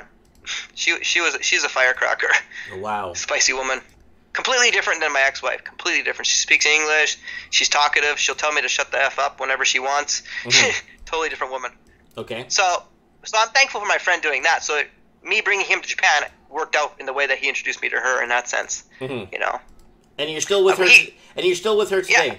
Yeah, I'm still with her now. Okay. Yeah, so he wasn't happy about that, but he wasn't angry because he didn't have anything with her. He just liked her. But she was honest with him. Yeah. She was honest with him. She didn't even think he was a bad guy or anything. She just thought he was too persistent. And that's how he works. He's a persistent guy. He's a numbers guy. Oh, okay. Where I'm not like that. And I didn't even want to meet anybody at the time. I just went because I didn't care. I just go casual and just be who I am. And she liked that, so... No, so we hooked okay, so you met her, you're with her, everything's okay, and then that's when you met your wife. How long you been with your wife now?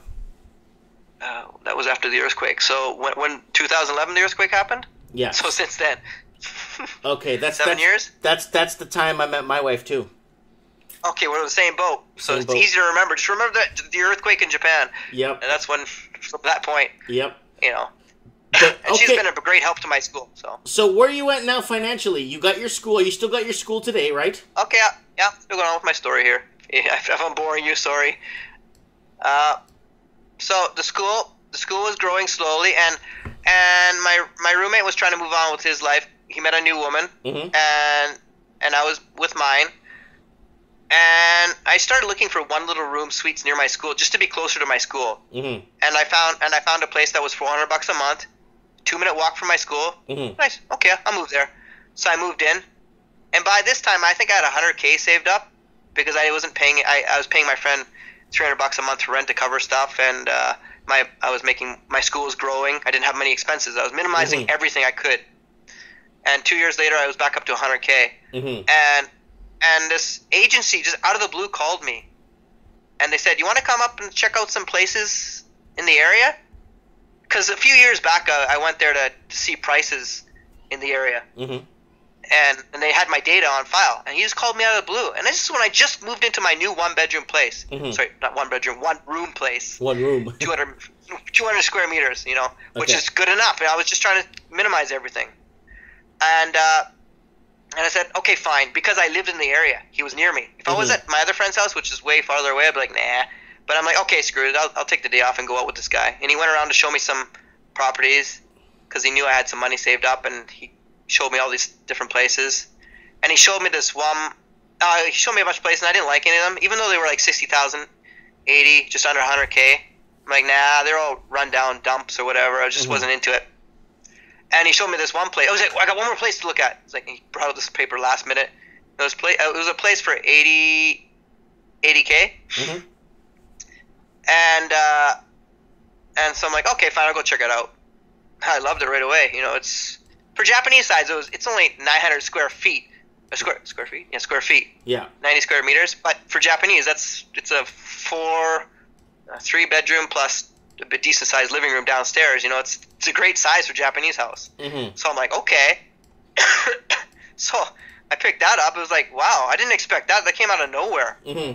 Like out of nowhere. So I ended up moving out of my one room into that place out of nowhere. I did my own renovations and stuff on it. Needed some tender loving care, but it wasn't a dump. It was decent. It was still in decent condition. You know, it was 30-something years old. In Japan, 30-something years old is old. Yeah. Unfortunately. Yeah. So I did that. That's that was number one. And then during my 2-year span living there, actually it was a year and a half I was there. A year and a half. Just for kicks, I looked at this other place, and I found another place that was going for 70-something. Okay. And I only had $30K or $35K at the time. And I emailed the guy as a joke. I said, I'll buy it off you for $50 if you give me a private loan. And, thinking he'd just laugh at me. Because I was just, just seeing what's out there. And he's like, okay, let me just show you the place first and then we'll talk business. I'm like, what the heck? Okay. So I went to see this place. Yeah. So I went to see this place. It's smaller. It was 67 meters square, which is 670 square feet. Yeah. 2 bedrooms and 1 small living room downstairs, smaller place, but still livable. No problem. No problem at all for me. And he's like, I can't go to 50, but I said I'll do 55. And a $20,000 loan, private loan, and you have to pay me off in a year. And I was like, what? Okay, I'll do that. Okay. Crazy, right? So he gave me in the contract, it was a private loan, nothing to do with banks. So I said I can't get a loan because I still have my loan for my place in Tokyo. Yeah. So I'm limited to 1 loan because I had AJUCAN. AJUCAN is permanent residency, which I got during my first marriage, which was huge in buying my place.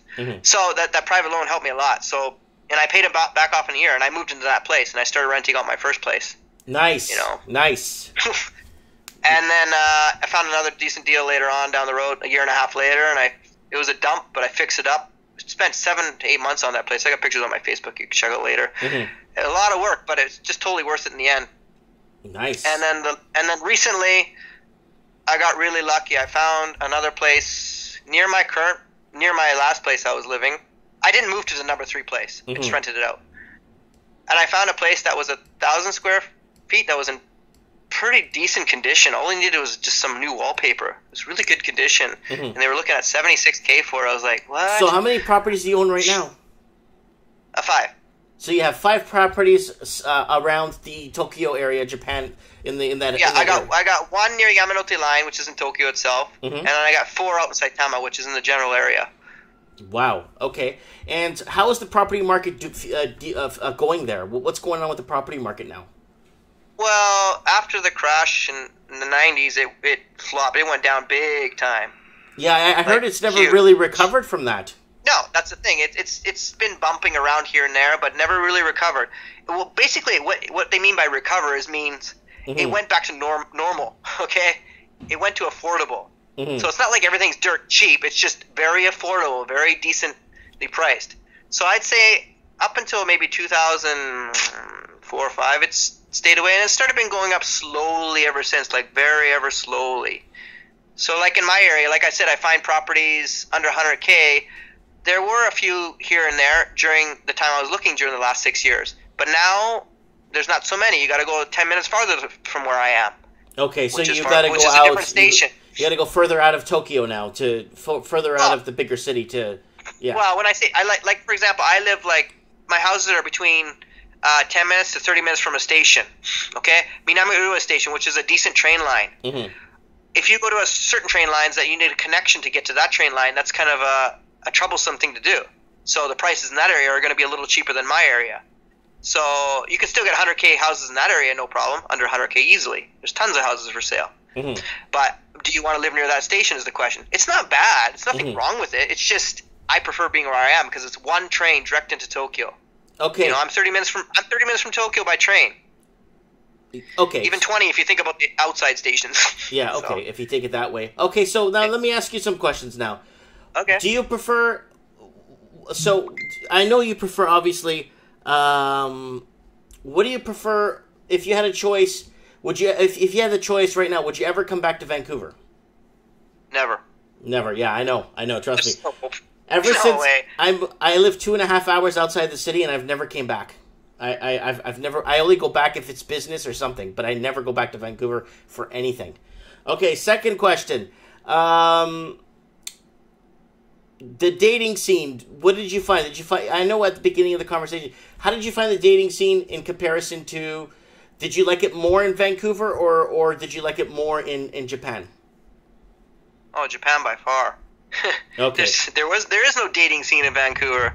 Yeah. You mean, like, for example, in Vancouver, if you went to a club, this is when I was growing up, so I don't know how it is now, but when I was, like, in my early 20s and going to BCIT, I went to some clubs with my student friends, and, you know, to talk to other people on the dance floor, it was like, no, everybody was in their own little group.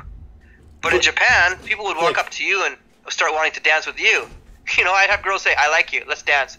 I had girls try to kiss me on the dance floor. It's just a totally different environment. Yes. So different.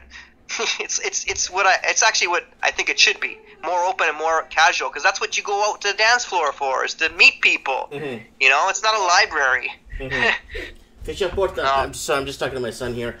He came in and had to unlock the tablet for him. He's got the tablet there, and he doesn't know the password, so I unlocked it for him. Okay, so now housing. Did you ever imagine that this would happen in Vancouver, like $700,000 for a one-bedroom condo? Did you ever imagine that would happen? No, of course not. I knew it would go up. Shouldn't say never knew that, but I knew it would go up for sure. But the prices that it's at now is just out of control, and that's something that I don't want to predict. You know, I knew Vancouver was undervalued. I know Vancouver is a very beautiful city, and the land is worth it. But when prices get out of control and you can't afford to live there anymore, it defeats the purpose. Like I talked earlier on, minimizing your expenses is a very important part of getting ahead in life. More than how much money you make, it's minimizing your expenses. Like when I got the first condo in Vancouver, I could pay the mortgage off with pop bottles. So I never had any stress or any pressure. Right. But now if I had a mortgage for $3, $4, $5 grand, I'd be like, I'd be shitting myself every night. Yeah. Like, you lose your job, what do? You're screwed. Yeah. It's just too much pressure. Well, I heard from somebody today, like that went into the bank. They went into the bank to do some moving some money around and checking on investments and kind of like talking with the teller there for a bit to find out what's going on and blah blah blah, right? And he's listening over to the left side of him, and one of the offices at the back of the bank, where the guy is yelling, saying, "You told me I could borrow this, blah blah blah. Now my wife and kids, we have nowhere to live. We're gonna lose our house in a month." It's like, oh my God. Yeah. And it's happening a lot now. We're going to start seeing a lot of foreclosures in the next quarter now. You're going to see a lot of people are going to have a very unhappy Christmas this year. No, I can totally see that. I don't know how people survive. You know, I have one buddy who said, I told about the cheap prices over here. I said, if you have so much money, why don't you just buy like 10 houses over here? He's like, no, I'm going to buy one house over here and I'm going to flip it. I'm going to make a quick $100K. 2 years later, he still has the house. It's like, nice try, buddy. Yeah. And now his mortgage is $10,000 a month. He makes good money, so he's okay. He survives. But what happens if he can't pay that and he can't sell it? He has to take a huge loss. It's just not worth the risk. So it's not worth the risk at all. So do you believe for young guys, especially single young guys, do you think Japan's a good place for single young guys that have some sort of skill trade or something that they want to bring over to Japan? You think Japan is open for opportunity? Yeah, but at first you got to come over and teach English so you can learn the language. It's important. Yeah. I mean, I as a programmer, I was making decent money teaching English that starting programmers would make working way more hours than I would do. So I just thought sticking to English was easier. If I became a manager or something, I'd make more money, but then there's a lot of stuff that comes along with that job. So it just didn't seem worth it in the end. I just used all my brains as my smarts to the English business, making the websites, making the curriculum. I do everything now. I'm a one-man wrecking crew, you know. When I didn't have my wife, I had to speak Japanese, answer the calls, advertise, everything. And you learn a lot. And Jack of all trades, master of none, huh? So if you know of single guys that want to spend single guys that want to spend a week or two in Japan, where do you recommend they go? What part of Tokyo? Not enough time. What part of Tokyo? No. To party it up for 3 weeks. Where do you recommend? Roppongi. Roppongi? Roppongi. Roppongi. It's a club area. Yeah. Okay. Let's look. It's got a bunch of nightclubs in the area. I mean, I don't know if it's as good as it used to be because I don't go there personally as much, but it's a place where a lot of guys go. I mean, you can go to Shibuya. There's bars there. There's a lot of places you can go. Okay, I got images of Roppongi nightlife. There it is. Yeah, it's the people. If you avoid all the African guys bothering you like crazy, it's a great place to pick up women. So, but as a single guy who just wants to get away, to actually start saving money, Japan or Korea, where these Asian countries is a good place. I like Japan because it's better than all the Asian places I've been to. Comparative in the price you get versus safety and all these different things. And you can get decent cash for a job that doesn't require much skill. So if you're a white guy, you're pretty lucky. If you come over here as a Chinese Canadian, it's still possible. It's just a little bit harder because Japanese have the image as a foreigner being white speaking English, right? They don't think of Chinese. But I do know some people who teach English over here who are Chinese Canadian. So I mean, it's not impossible, just harder. And the wages aren't as good as they used to be. You can still get jobs at $25 an hour, $20 an hour easy. Canadian dollars would be 25, 30, right? So if we're considering that, it's pretty darn good, considering you don't need that many skills. Just personality is a huge part of it. And the thing about Japan is you can choose where you want to live. Unlike Vancouver, you're stuck rich, or rich. You know, in Tokyo, you can live in a one room like I did. You can live in Ginza and pay 10 grand a month for rent. You can choose. There's range. Yes, Japan is expensive in some areas, but there are places where you can get places for $400 or $500 in Tokyo. Maybe smaller, but you can actually get by. You can actually work at 7-Eleven and save money in Japan. Okay, if you actually put your mind to it. That's when you know something's okay. But when you cannot do that in a country, you know something's wrong. That means those people are just slaves. You know.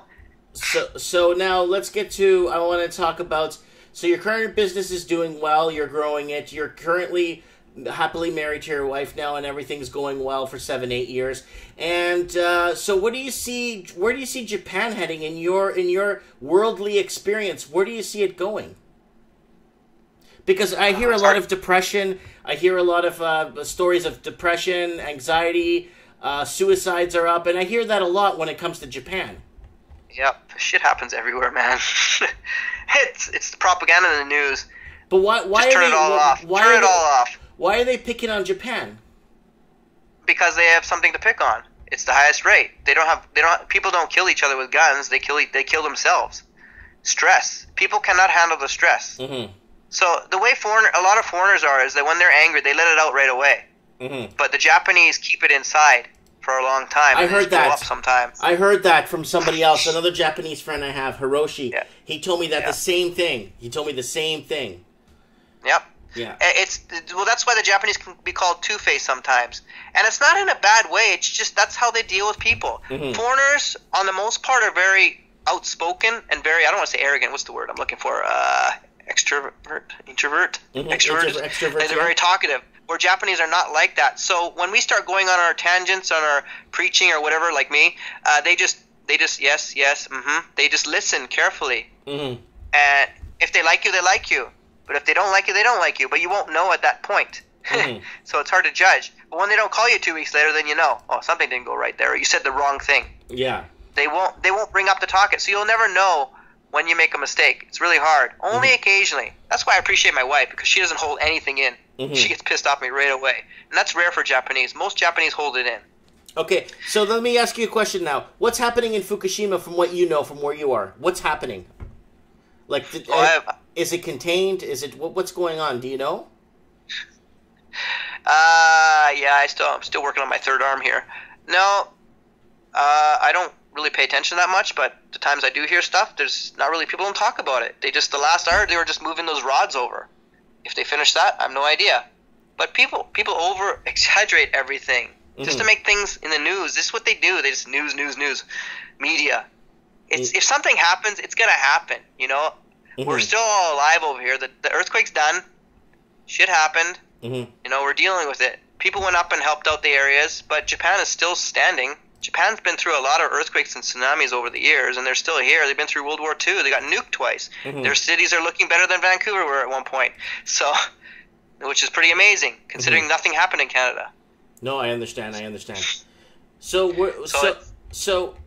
what else do what do you want to inform tourists about when going to Japan? Because there's a lot of single guys in the city of Vancouver and other big cities that are having a really hard time finding the proper person in their lives, and they're really taking to it really personally. They start picking on themselves. They start thinking themselves are the problem when it's not really themselves that are the problem. What what kind of advice you could give to young guys that in their 20s and 30s that are still, playing that numbers game and still not, not even the numbers game, not even getting anywhere in life when it comes to relationship. And some people still believe in having a good relationship in their lives will make them happy. You know what I'm saying? Yeah, that's tough. I mean, nothing's easy, right? It all takes work. I say working hard is very important. Working on yourself, making yourself a better person every day. Don't be lazy. Don't pig out on things. Get exercise. You don't have to be a fanatic on any of this stuff. I'm saying keep your life balanced. And always improve your skills. This generation has it way better than our generation had it because they have Google now. You can research anything in 5 seconds. You can learn about it. I'm taking advantage of that now as an older guy, but the young kids, wow, they have no excuse for that. Their problems come in other areas, like money. But I'd say keep confident, but not arrogant.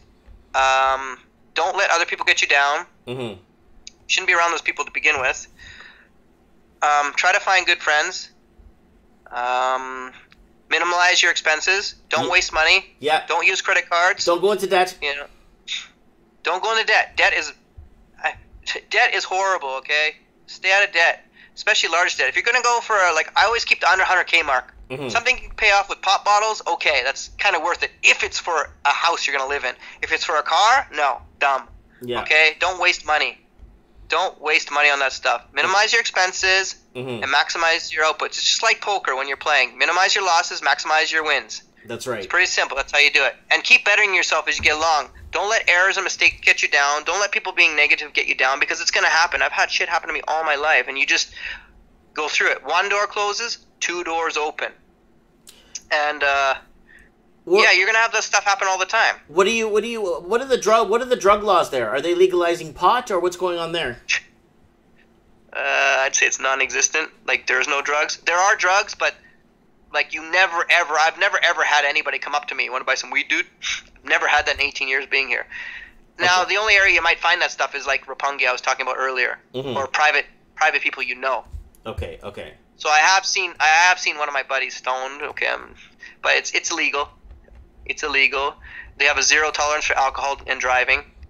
Oh, zero tolerance. Okay. Very strict. Okay. It's very strict that way. But it's okay to walk in a park with a beer, and it's okay to walk down the street with a beer in your hand. It's weird, eh? So it's the complete reverse.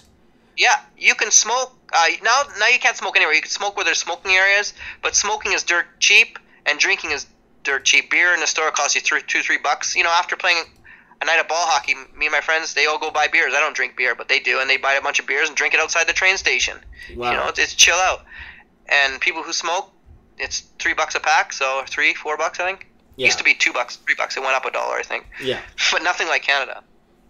But you shouldn't be doing that stuff anyways. Yes. I understand people need to drink their beer, but when you get excessive in that stuff, you're wasting a lot of money on that stuff that doesn't really do anything for you. So people drown their sorrows and all these things in bull crap, with just become excuses in the end.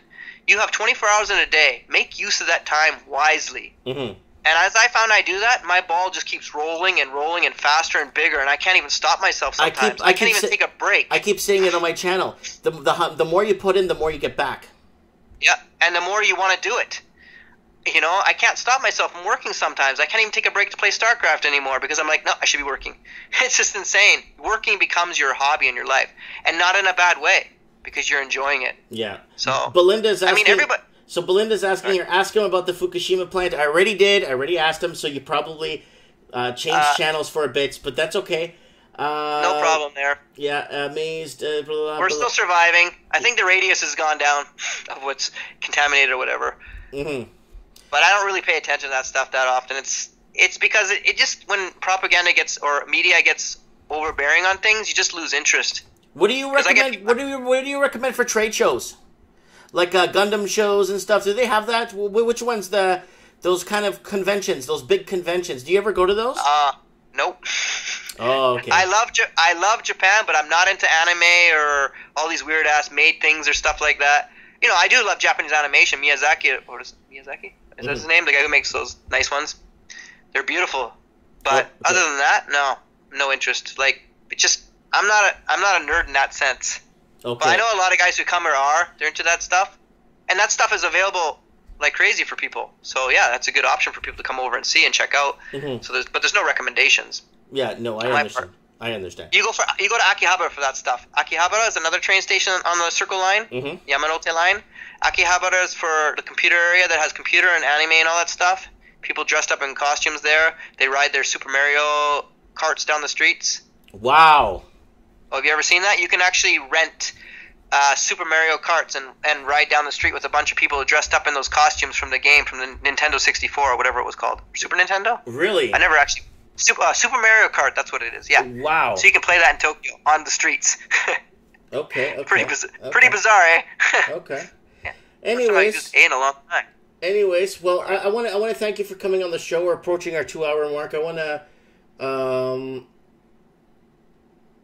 I want to thank you for coming on the show. I really want to thank you for being here. Is there anything else you want to add to this? I could add you tons of stuff. Maybe we'll save it for next time. Yeah. So, if you want, keep us on the pulse with the housing market there going forward. I wanted to, because you have a very interesting story. You lived in Vancouver. You lived in Japan. You saw both sides of the coin. You basically are on the same page with me as like leaving the big city. It's time to go. You know what I'm saying? Yeah. It gets you nowhere. You got to find where it's affordable, right? Mm-hmm. That's the most important thing is you got to get ahead. If you're not getting ahead every day of your life, wisdom-wise or money-wise, then what's the point? Yeah. You're going to have a hard future. Very hard future. Nobody has any questions over there? No, everything is saying, okay, some people are, thank you, Mike, excellent interview. Is Japan population declining? Is it true? Very, very slightly. Actually, I got some demographics here. I was going to send you some links before. What was it? It was like maybe 1% or whatever. Yeah, it's slowly going down. Mm-hmm. But stuff like that doesn't really worry me.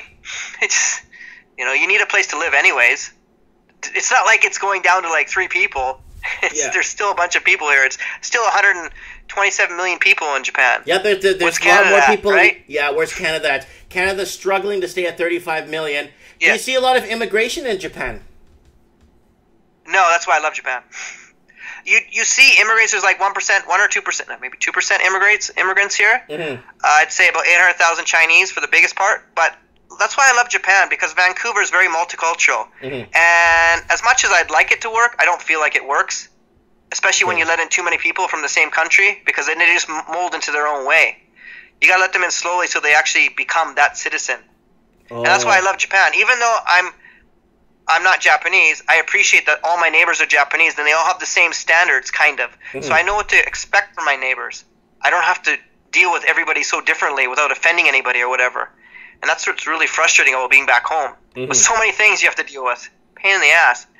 Yeah, that whole multicultural thing is not working out in Vancouver and other major cities. No. And the Muslims aren't taking over anytime soon yet, so we're okay over here. Yeah. If I'm allowed to say that. I wanted to ask here, any good Japanese mob movies that are underrated? Any good Japanese movies you could recommend? Well, the movie, I don't watch that many of those kind of movies in Japan, but the one I did like was Battle Royale. Okay. Do you know that one? No. That's the movie that was created before the actual Hunger Games. Okay, Battle Royale. Okay, I'll look it up. I'll see. Basically, I feel like they copied that story because I watched that in 2000 in Japan.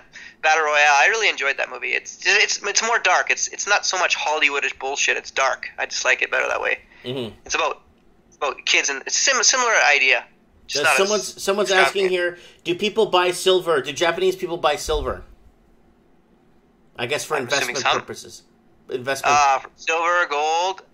There are people who do all different things, but recently a lot of people don't buy anything because of the way Japanese are brought up. Investing is dangerous. Really? Yeah, I mean that's why. I mean, some do it, like even the real estate game I play here. And a lot of people do that. They have no interest. They protect what they have. A lot of, like, for example, my wife's friend, she loves saving money in the bank. Mm-hmm. She'll be happy with the 0.001% of the interest, and she gets off that. I'm like, you're wasting that money. It could be put to use, Yeah, you could get your money working for you. Yeah. But one of her friends does buy stocks, so, I mean, they do learn. It's everybody's different, obviously, but I don't know that many in real estate. Only a couple, so I don't have many people to talk about that. But here's the thing, in Japan, you look at the size of Japan. Mm-hmm. You look at the size of Canada. You look how many people are in Canada. You look how many people are in Japan. Mm-hmm. Why the heck does Canada have to be that expensive? You have so much land, and yet people are worried about Japanese population going down, and yet properties here are not going to be worth much? Like, yeah, baby. Morons. Are you stupid? Yep. It's like, give me a break. Yeah. They're just trying to justify your overpaid prices, you know. In the 90s, I have one student, I'll tell you a story. One student who bought a condo near my place now. She paid $500,000 for it. Now the place is worth $100K. Oh. The normal price. Ooh. Yeah. But she's not worried because renters paid it off for her. So she just, instead of gaining 500, she gains 100K from the place, right? If she sold it. And she bought this place just before the bubble boomed. So that's what I'm talking about. See, back then they had the image like, oh, this is what prices normally should be. And then what happened? Shit hit the fan. Boom. Oh, now they're realizing things are really cheap now. Like, no, just take the middle ground, people. People always go to the extremes. Yeah. Same thing happened with crypto. You know, it just goes up, and then what's going on? Common sense kicked in. It just, people, use your brains, please. That's all I ask you. It's not that hard. It's not that, don't be sheep and don't follow what the whole general public is doing. There are some things that they might be doing right, but a lot of things are already because you've missed the train and they're going along with the rest of the flow. You know, get in early. But that's something you just learn that going through life. You learn how to see opportunities and through experience and being smart. It's a combination of everything. Oh, one question here. Do you believe that the earth is flat? Oh yeah, very flat, man. Flat as my ex-wife. Just kidding. No, of course not. So someone's coming what kind of question is that? Someone's saying, has anyone heard there's this flat earth theory going around that's been going around for about 3-4 years now, and saying that how can you prove it's round and blah blah blah, and then someone's saying Japan might be closer. The comments are going too fast. Said Japan might be on the furthest east side of the flat Earth map, and that Hawaii on the other side. If you go to ports.com, you can see the route it gives. Okay. Oh, God. Somebody shoot me now. Question. Is Japan cryptocurrency friendly? Some places, yes. But that's, the guy who, was his name Satoshi or whatever? Japanese originated. So the guy who created it is obviously a genius, but the people who buy it are not. So it's just what it is. I can create something tomorrow and call it something and promote it enough, and I'll be on the ground level, like a pyramid scheme, and I'll cash out when I need to. Yes. It's the people at the top, or who are the people who come in late, are the ones who are paying for everybody else's riches. Money doesn't come from thin air, you know that, right? Yeah. So banks create debt out of thin air, though. But that's the thing. They do, but you can use that to create other money as well. Unless you're selling your crypto and making a profit from them, it's just it's a dangerous game. I would never go there, to be honest. Real estate is the only thing to invest in my opinion, because you can gain from it in so many ways. You can gain from it going up in value. You can gain from getting your monthly income. You can flip them.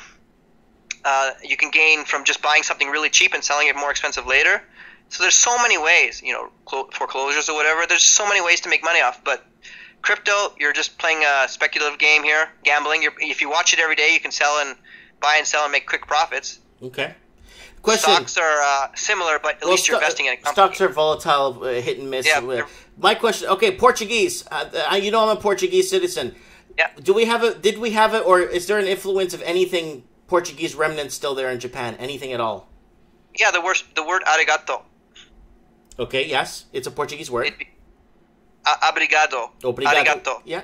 So that's very similar. So that's every time I say arigato, I always tell my Japanese students about obrigado, or if I'm saying it correct. Yes. Is there any? Did you learn any history? Is there any history of it of the Portuguese? Other than them being here a long time and before anybody else, and like you said, 300 years. Yeah. Ahead of anybody else, and they were accepted. A lot of the Japanese words, like pan, I think pan means bread. Bread, yeah.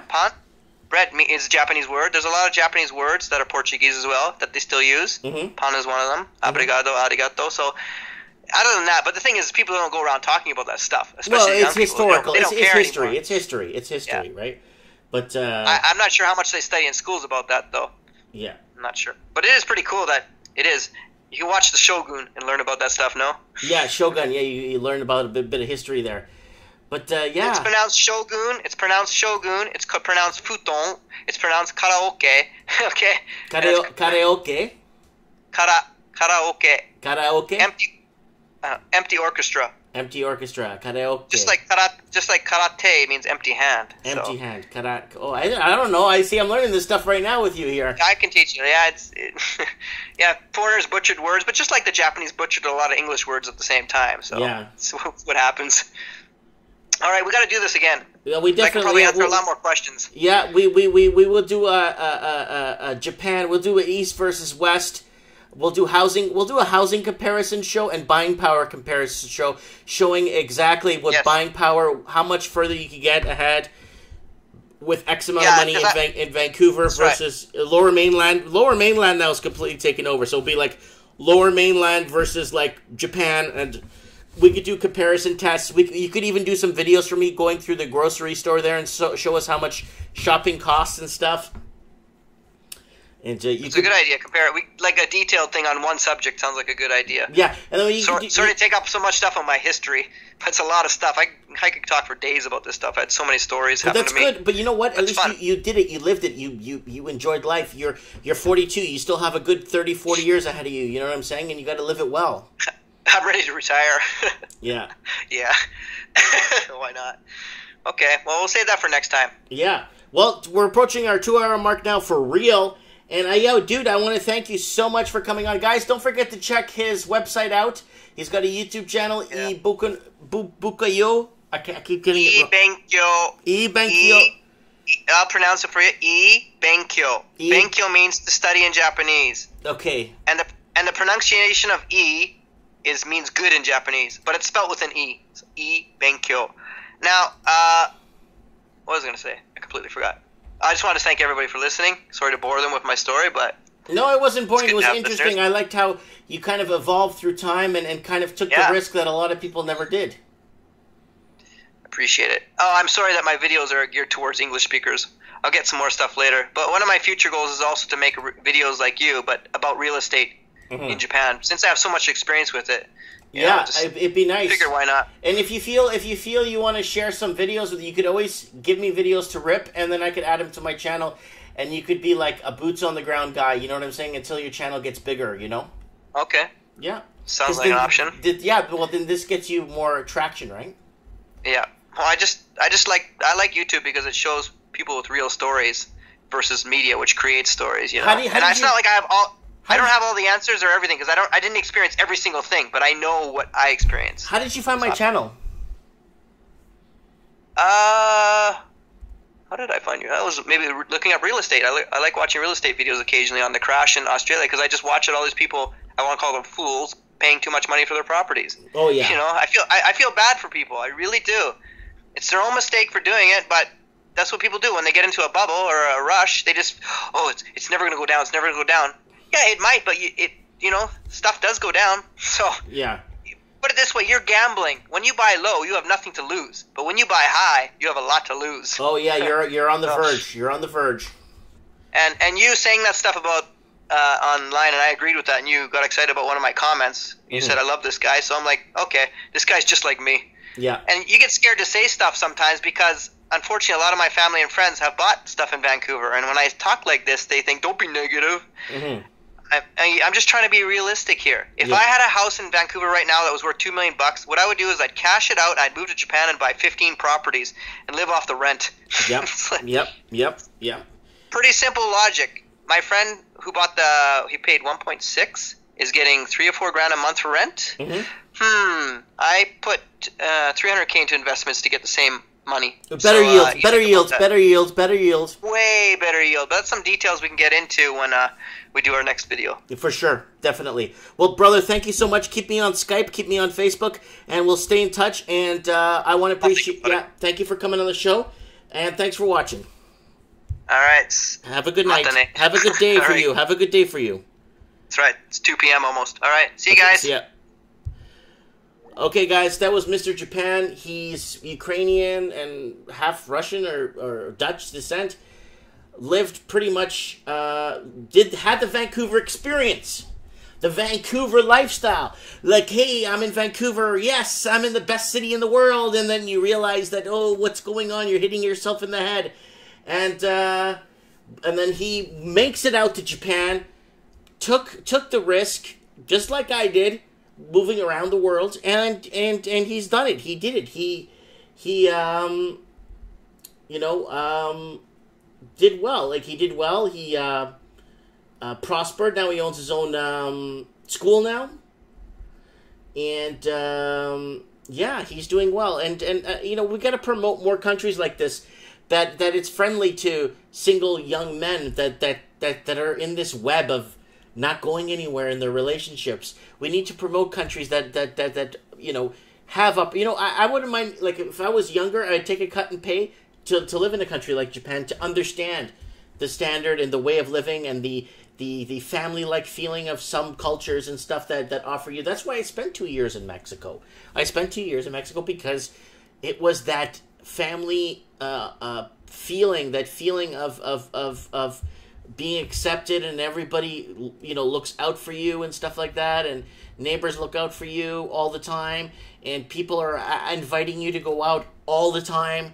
Like, I'm not joking. When I was in Mexico, there was probably 3 days in the year that I did not go out one night. Like, 3 days of the whole year that I didn't go out to have taquitos, to go out and have some Coronas and drinks, or Sol, or whatever we drank, So, it was like that. That's how it was. And that's why I like that kind of lifestyle, is because you feel like you belong, and you feel like you're worth something, You feel, So, I just wanted to put this out there. There is, maybe getting some people out of the Western countries into some of the Asian countries to make, to kind of, balance balance it a bit here.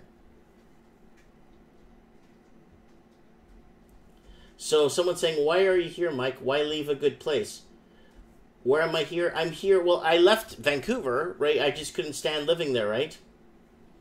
So BC Freedom Fighter says, I love their family-centric culture and very pretty girls, but please, for the life of Western Euro, we must stop this crowd breeding and be happy and rebuild our people.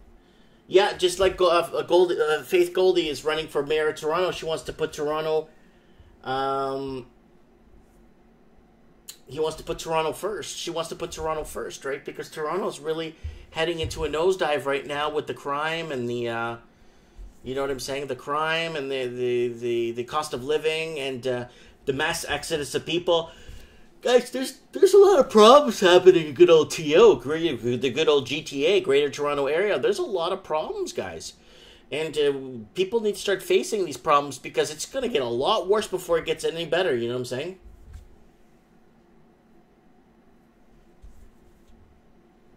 So, Mike's wife is from Philippines. He can retire in the Philippines. That's correct, guys. I'm going to do a series, maybe next spring or summer. I don't know when, but I'm going to have to make some time, guys. I'm going to have to go head out to the Philippines to see my wife's family, and her grandma's is aging and getting older. And I want to get out there with her. And I'm going to show you the land she has, and I want to see... I want to show you guys our building project there in some really remote island in the Philippines, like 2 hours northeast of the main island by boat. 2 hours by boat off the main island.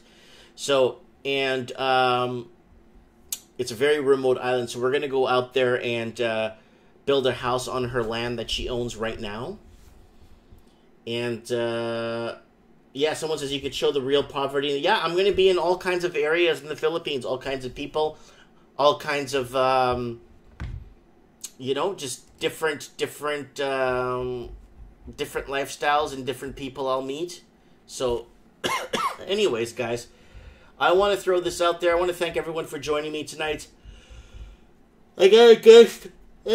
Sorry, guys, it's getting really late here. I got guests, well, it's 10 o'clock, but I've been talking straight for 2 hours. House prices declined by 60%. Does that affect you? Well, house prices are crashing all over the place. Guys, here, look at my new video I put up, guys. Please, look over here. Browse my channel once in a while when you guys are bored. It's right here. Crashing all around. Watch this video, guys. I bring up, I don't know, like 26 articles of everything that's hitting the fan right now. Everything is crashing all around people, all around us. Ireland took 140 or 130,000 euro decline in their housing prices. It's crashing. Australia, Sydney is down 10 points right across the board. 10 points. If you bought at the top, guess what? If you bought in the last year, guess what? You're in trouble right now. So,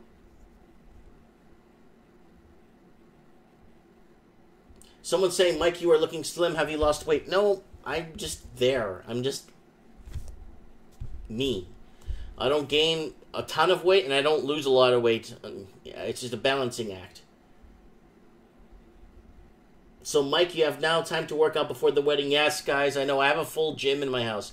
I'm going to start using the treadmill. I'm going to start using the weights. I'm going to put up a TV on the wall in the gym so I can watch some, like, business channel and business news and Bloomberg and stuff like that. You know what I'm saying? Yeah. Anyways, someone's saying, Mike, do the keto diet. I did it. I lost some weight. And then I kind of fell off it a bit. Then I went back on it and I fell off a bit. It's a really tough diet to stick to. I mean, it hurts. The diet hurts. It works. It hurts at times. You know what I'm saying? One thing I don't do, guys, and I'll be straight up with you guys. I don't eat sugar. That's one thing I don't eat. Like, I drink lemon water. I never drink pop or sodas or any of that crap. I don't eat sugar at all. So I don't eat any fabricated. If I eat sugar, ever, it's got to be sugar cane, like crackers and sugar cane, like sugar cane. I don't have fabricated sugars or refined sugars or whatever that crap is. I do not eat that crap. So, guys, keep that in mind. So, like, I have no sugar. I do hit the carbs once in a blue moon. But my wife makes such good rice. Oh, the food she makes is so good. And the spring rolls. And it's all fresh. And it's made at home. You know what I'm saying?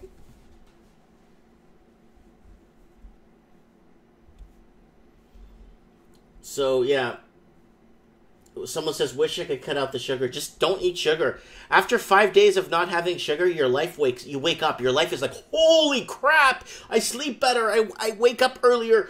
I'm not so exhausted. I'm not tired. What is this? What is happening? It's because you're not raising the insulin levels on a regular basis in your body when you're taking in so much sugar, right? So try and keep the sugar down to 0. Yeah. Anyways, guys, 2 hours and 6 minutes. Yeah, gray and green tea. Yeah, I have tea all the time. And then people are talking about the McDonald's dollar value menu. Yeah. Yeah, so, Leaf, are you on the keto diet yourself?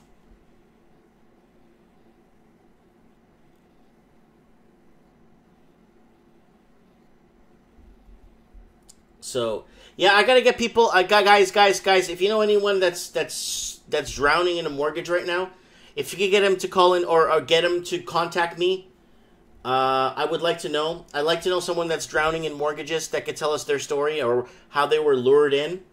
Yeah, I'm going to make an independent video for that one, guys, a 1-2 minute video asking people who are drowning in mortgage debt right now if they could be on the show. I think that would be a good show idea for the future. I really want to get some people on from the show that are drowning. I like successful people and people coming on and telling us their great stories, but we need to learn from some of the people that made some bad choices when it came to money management, and we need to learn from that, because the second we stop learning this kind of stuff, guess what? It becomes a bigger problem once you start repeating history. Basically, is what happens. Okay, guys. Someone's saying, yeah, I'll show you guys my garden tomorrow. And I'll go through that. I'm going through the comments right now. Anyways, guys, thanks for watching, guys. I appreciate it. A Man from Japan show. Really good guy. And now that you know him and people are going to watch this video on replay and people start knowing him, what we're going to start doing now we're going to start doing different comparables and stuff and what's happening. And, you know, I got some people down in Florida, too, that I could have on the show that live there that I know personally, that I've know of and stuff. And yeah, and go from there. You know what I'm saying? Just kind of start seeing where other opportunities lie in different parts of the world, especially for like the young guys in their 20s and 30s that are blaming themselves, you know, for not finding the right person, or blaming themselves for not finding the highest paying job. Maybe it's not the highest paying job. Maybe it's a cut and pay and living a healthier and a better environment lifestyle, like a completely different lifestyle, you know? Anyways, guys, thank you so much. Thank you so much. And thanks, guys, for watching. Don't forget to hit the subscribe button. And don't forget, guys, this Wednesday, trends in the housing market. I got a few. I have a real estate agent from Australia. I got a real estate agent from... I'm trying to get one from Vancouver, but they're scared to come on my show. I'm trying to get real estate. So I'm going to make another plug. I'm going to make a whole other video trying to get people in for different discussions on the show. Add me on Skype if you have a show idea or discussion. Mike Martins 1980. Mike Martins, as it's spelled on the screen, 1980. Add me on Skype. Thanks for watching, guys.